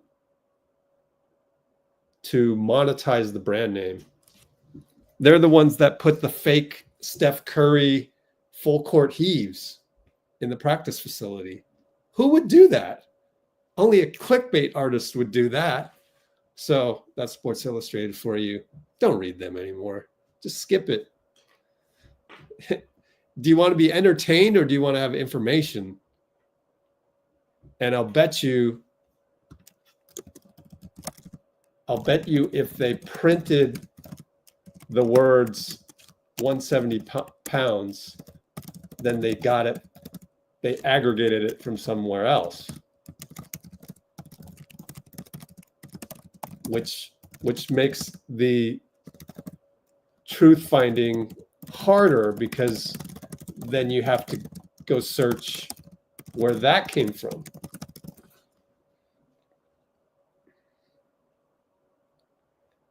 That's the problem with Sports Illustrated.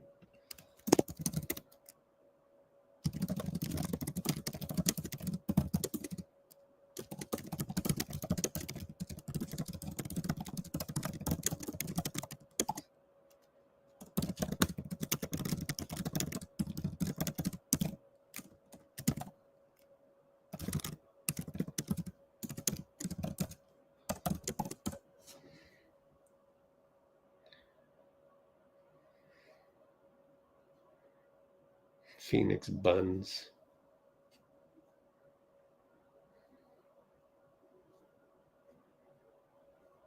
Anyways, I'm maybe nitpicking too much, but I think there's a difference between I meant 270. I think there's a difference between 270 and 260. Maybe there's not a big difference, so who cares? But I did read 260. I'm sure of it. Sure of it. But anyways, Loon dog. Cool. I'm glad Looney showed up. Here we go with Looney.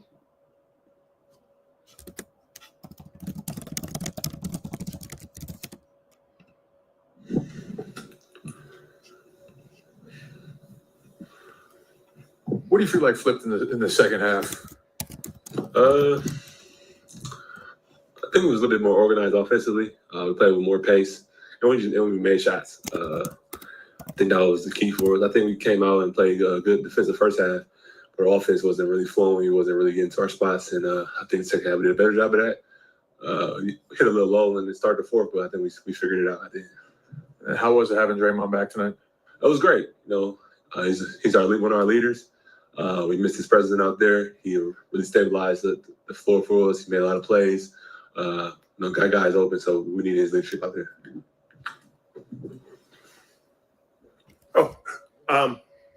You've only won one jersey your whole NBA career. When the trade deadline comes, and you've been through this thing a bunch of years now. When you watch the trade deadline creeping up on you, do you pay any attention to it? I mean, how do you just cope with the fact that wild rumors and stuff is being said out there a lot? You definitely pay attention. You know, we try to block out the noise as much as possible. We all see it. We all human. We all on our phones, so we see all the rumors and all the trades. But that's part of the job, and we know, you know, we just gotta go out there and win. You know, in this league, you're not here for a long time. You just want to make the most of every opportunity you get. So as long as we got the opportunity to go out there and play and you know, help a team win, you try to go out there and do that. So, but you definitely see it. You guys have been fighting to get about a 500 area for most of this season.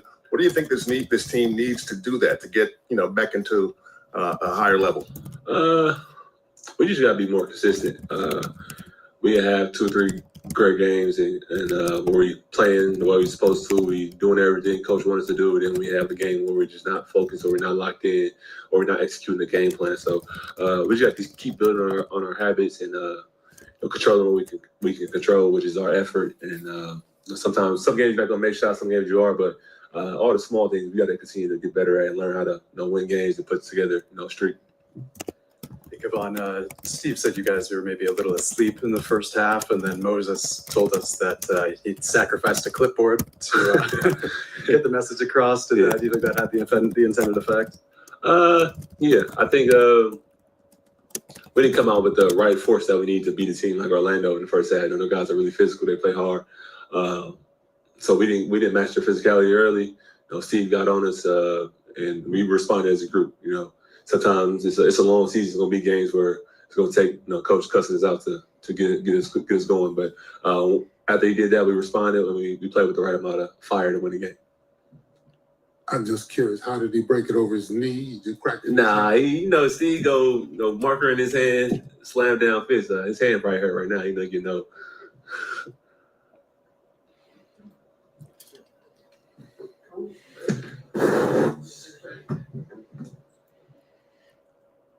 He didn't finish the sentence. Steve's hand probably hurts right now. He didn't get no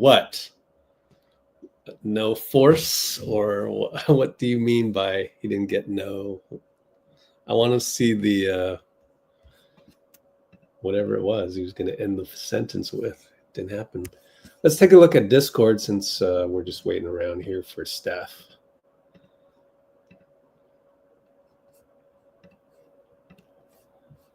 Oh man, I gotta work on this one of these days. It's so hard to just mentally think about setting up the Discord properly.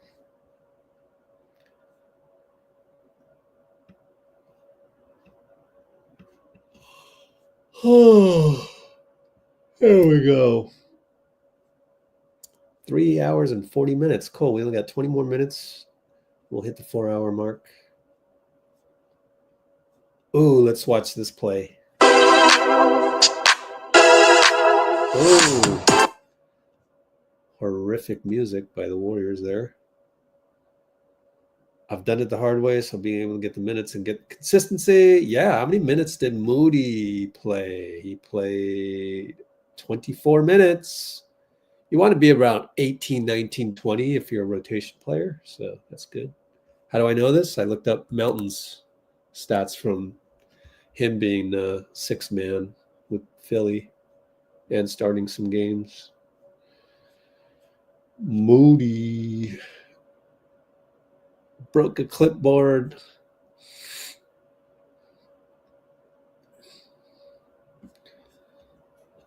A different story offensively in the second half for you guys as a team. What would you just say was the biggest change at halftime? Coach broke a clipboard in the timeout, so just light a fire. Coach broke a clipboard. Love that.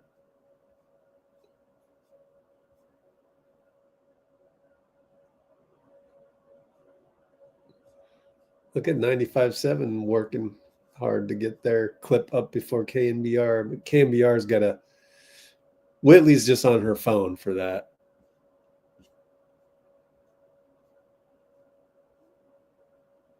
Rona Moody.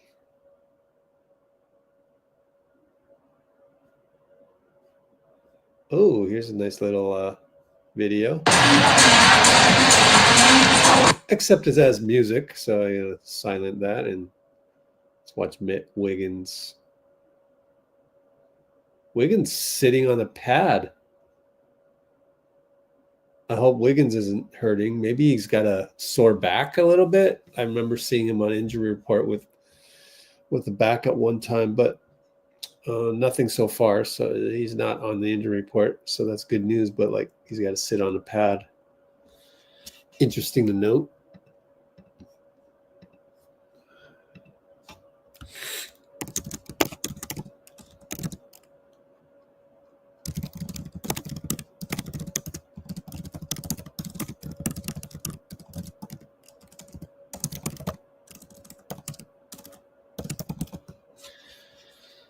Okay, Bruce is out of here. The sun will rise. Wink, wink. Break a good old clipboard. Wow. You got to be really mad to break one, I think. I've only broken one. Actually, they're kind of easy to break. It's dangerous though. It could be sharp and you can bleed from it.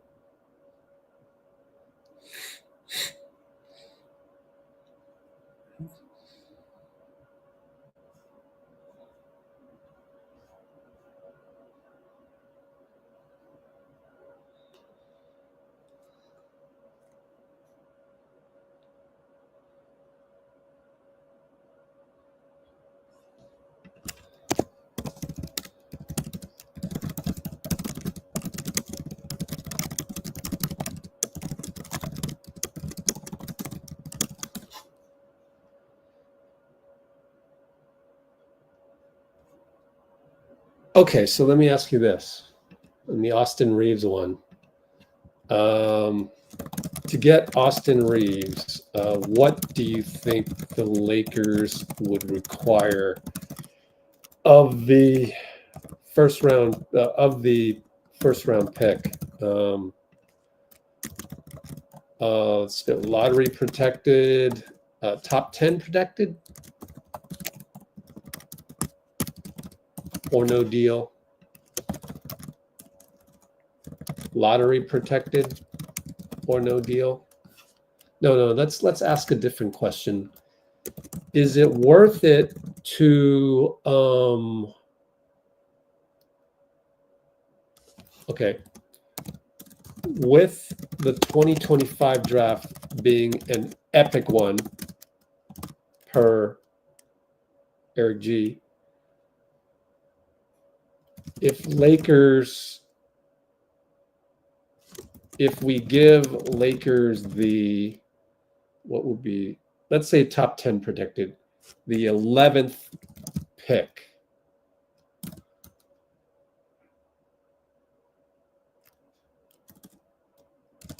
for Reaves, is that okay? Yes, even if that 11th pick, even if 11th pick equals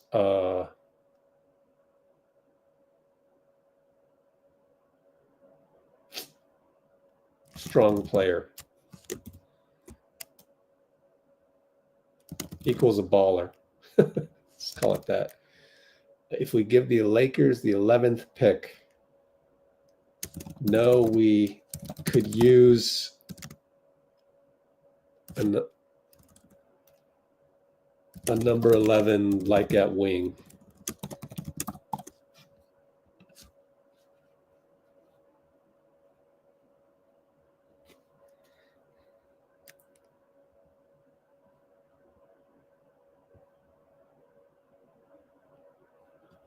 I don't know, maybe abstain.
So you don't want to use top 10 protected, huh? Wow.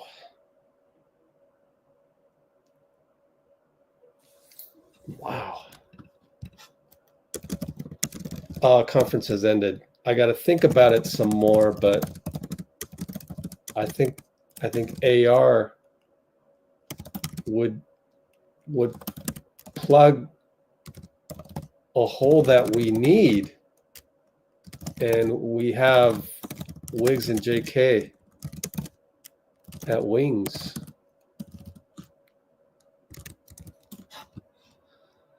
So like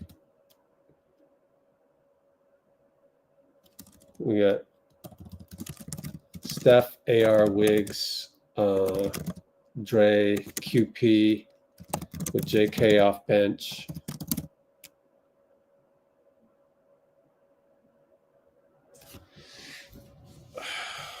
Is that good enough to and then would we try to get somebody in the off season?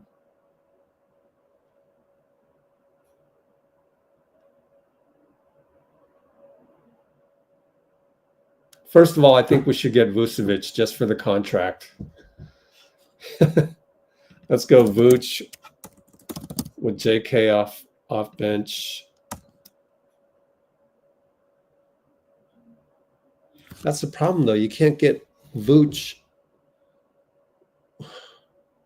2 second rounders. So you make the Austin Reaves one convey with another first rounder in another year because you want Vuce. And here's why. Steph, AR, Wiggs, Dray, Vuce with JK and QP off bench.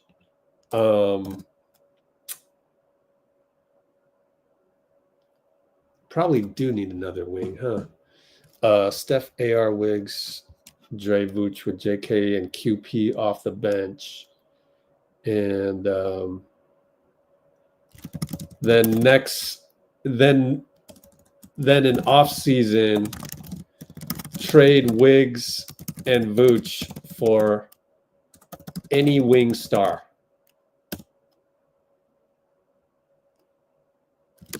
How's that sound?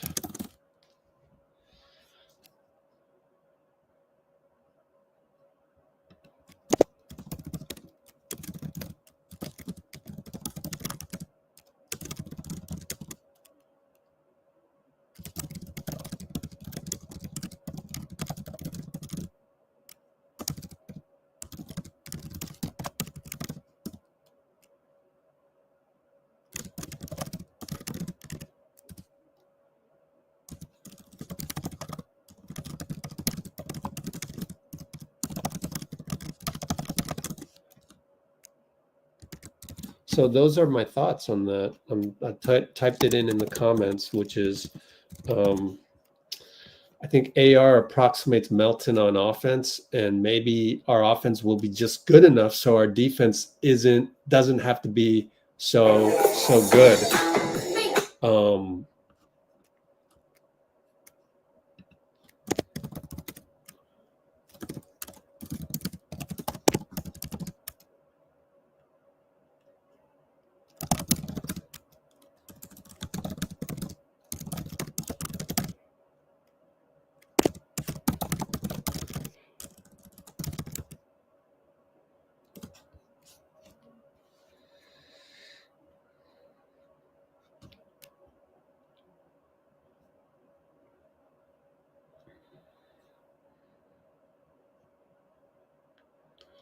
I think Austin Reaves. Well, I guess my thesis.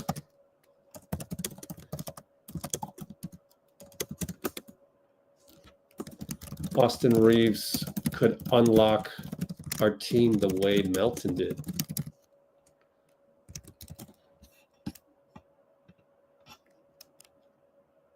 Could be wrong. But what other ideas you got? You know what I'm saying?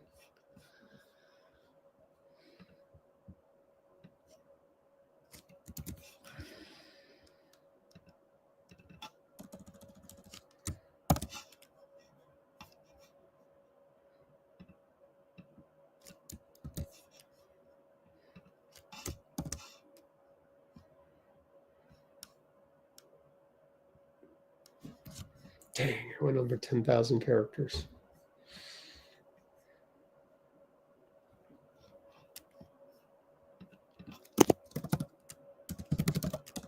We just talked about KD.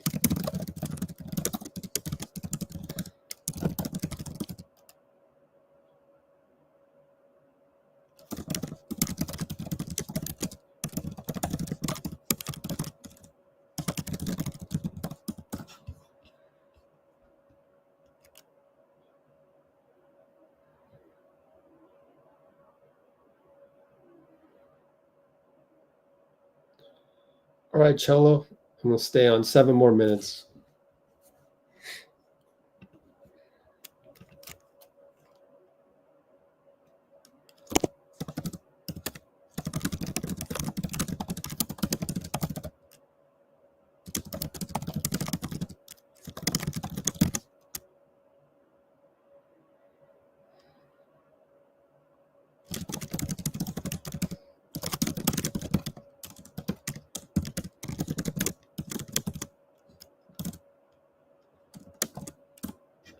No, you don't need to rewind. It's just, I guess, I just wanted to confirm that you just joined.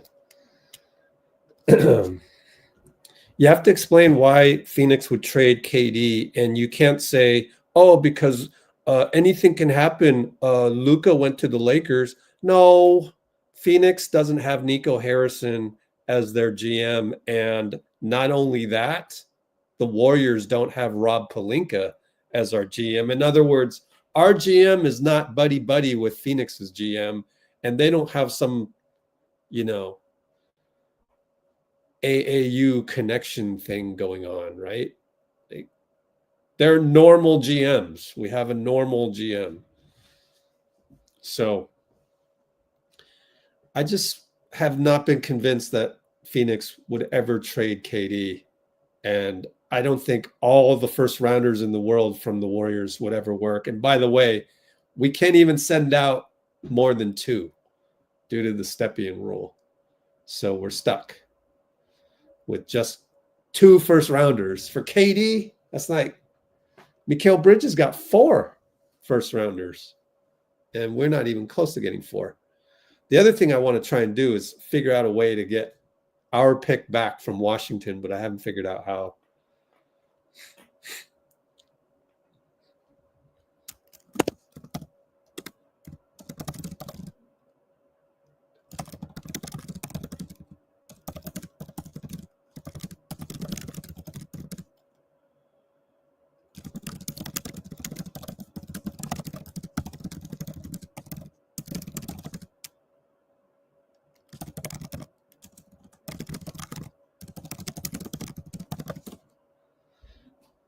KD is not committed to re-sign with the Suns.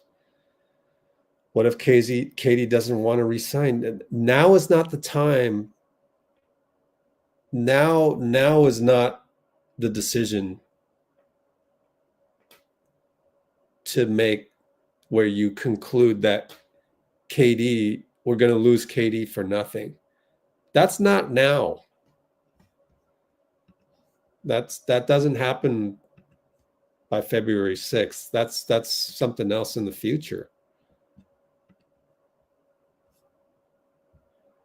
And again, don't compare this to Nico Harrison's situation. It's not the same.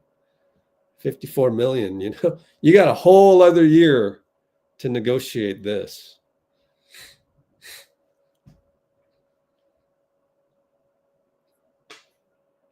Now, if Phoenix continues to be struggling next year, then maybe, but it's not the time right now. So you don't trade KD when there's still time.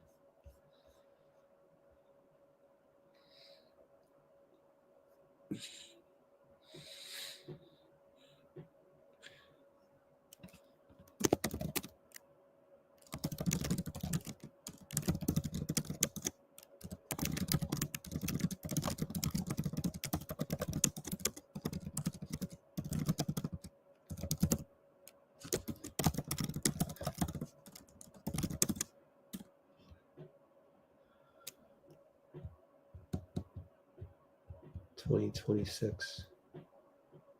Yeah, there's still time. They got him under contract for 1 more year. But yeah, I mean, there's pressure in Phoenix, but they don't need to make a decision on Kevin Durant until next February, really.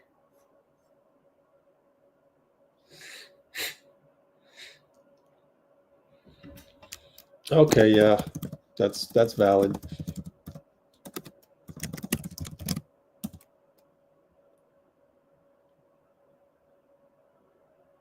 That's a valid prediction. So then just be mediocre. So forget AR. Keep the pick. And just be mediocre this year.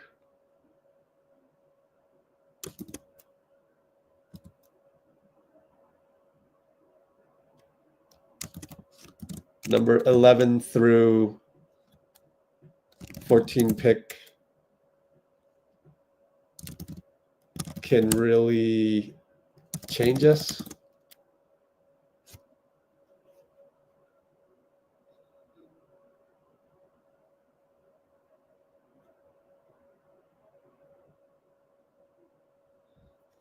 I don't think so, man.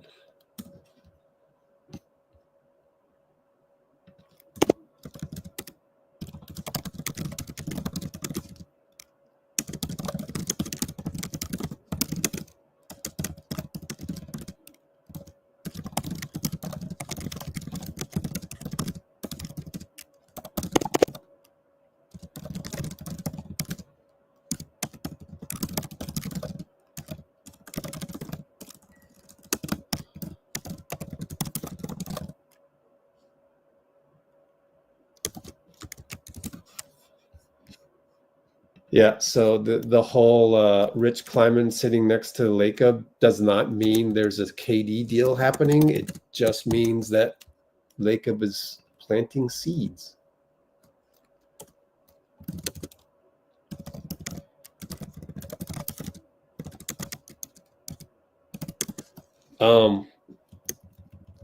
I could be wrong. I could be wrong. And if I'm wrong, then I'll come back on here and say that I was wrong. And then I'll say, okay, I need to adjust my thinking. From this point forward, whoever sits next to Lacob is going to end up a deal. Okay. But I really don't think that's anything. I mean, it's a little tidbit that this is how NBA media works. You know, NBA media. You are a reporter. You have an exclusive tidbit. You print the tidbit. You see more clicks because that tidbit is juicy enough to get aggregated by the conflators, by the kid conflator community. And then you get more clicks and your boss loves you. That's how NBA media works.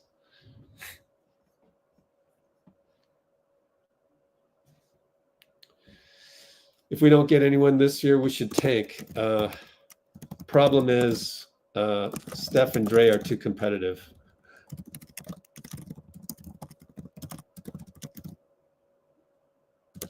Assuming they're fully healthy, or assuming they're, you know, healthy, pretty healthy. I mean, if we lose 10 in a row while we're trying to win those 10 in a row and we actually suck, then okay, yeah. You figure out a way to get everybody on the injured list.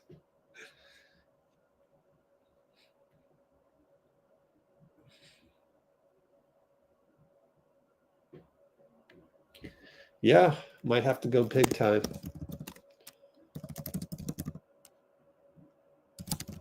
Might call this a gap year and go big time in the summer. But we've always tried to go big time. We try to get Paul George. But Wiggins' contract was deflated, so hopefully Wiggins' contract will not be considered deflated in the offseason.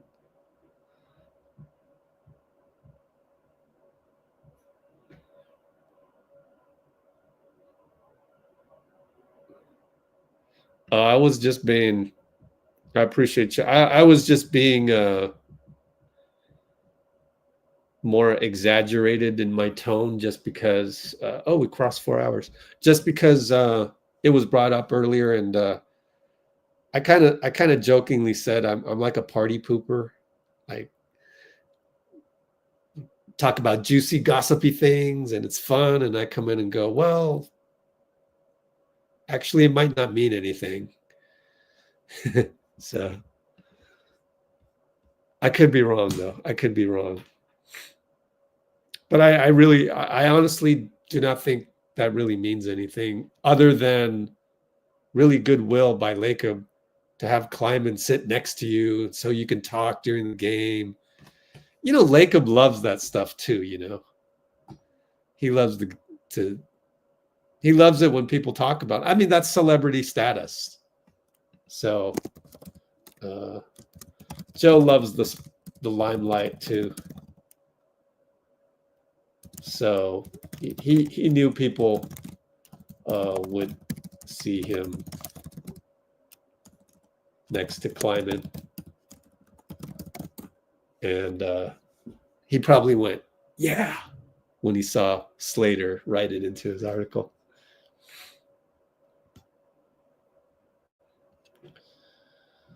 Yeah, JK is set to make like, I think it's going to be 40 million if he plays the way he played before.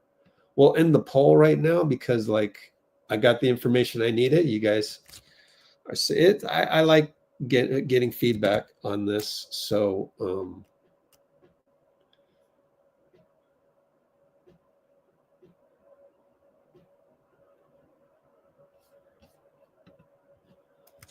because I actually don't know the answer to some of these. I debate it in my own mind as well. So I think that'll do it unless we look on Discord for more information. And let's check one last time. Steph Curry, Steph Curry.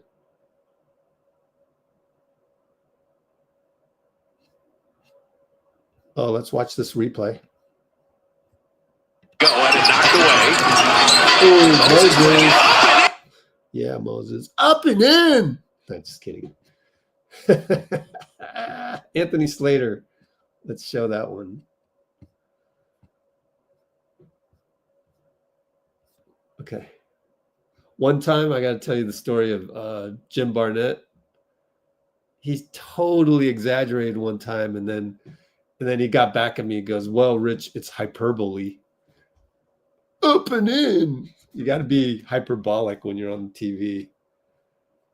And I had to look it up. I didn't know what hyperbole meant. All right, here's Steph. Expressed their surprise at the Luka trade, the Luka for AD trade. How did that one land with you? Just because of how kind of out of blue it was without any type of hint or rumor or any kind of sign. That's especially them coming off the finals. Like, it's a reminder.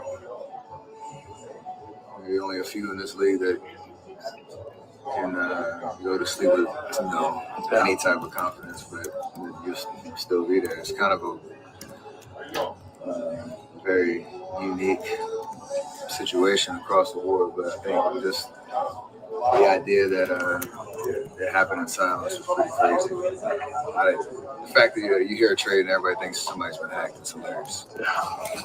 With all the Next live. 7 o'clock. I forgot to put 7 o'clock. Oops. And we will pull up the Brate video file. Thank you, Cholo.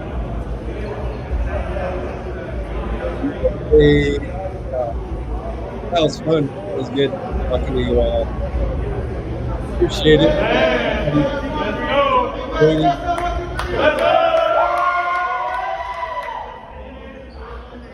Today he came back. He came here today talking about how he got a new blicky.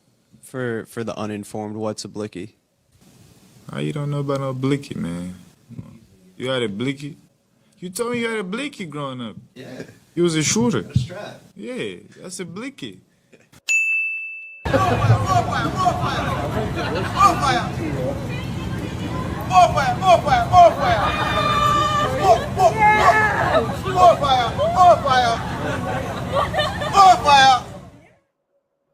And Brate. See you, everybody. Take care.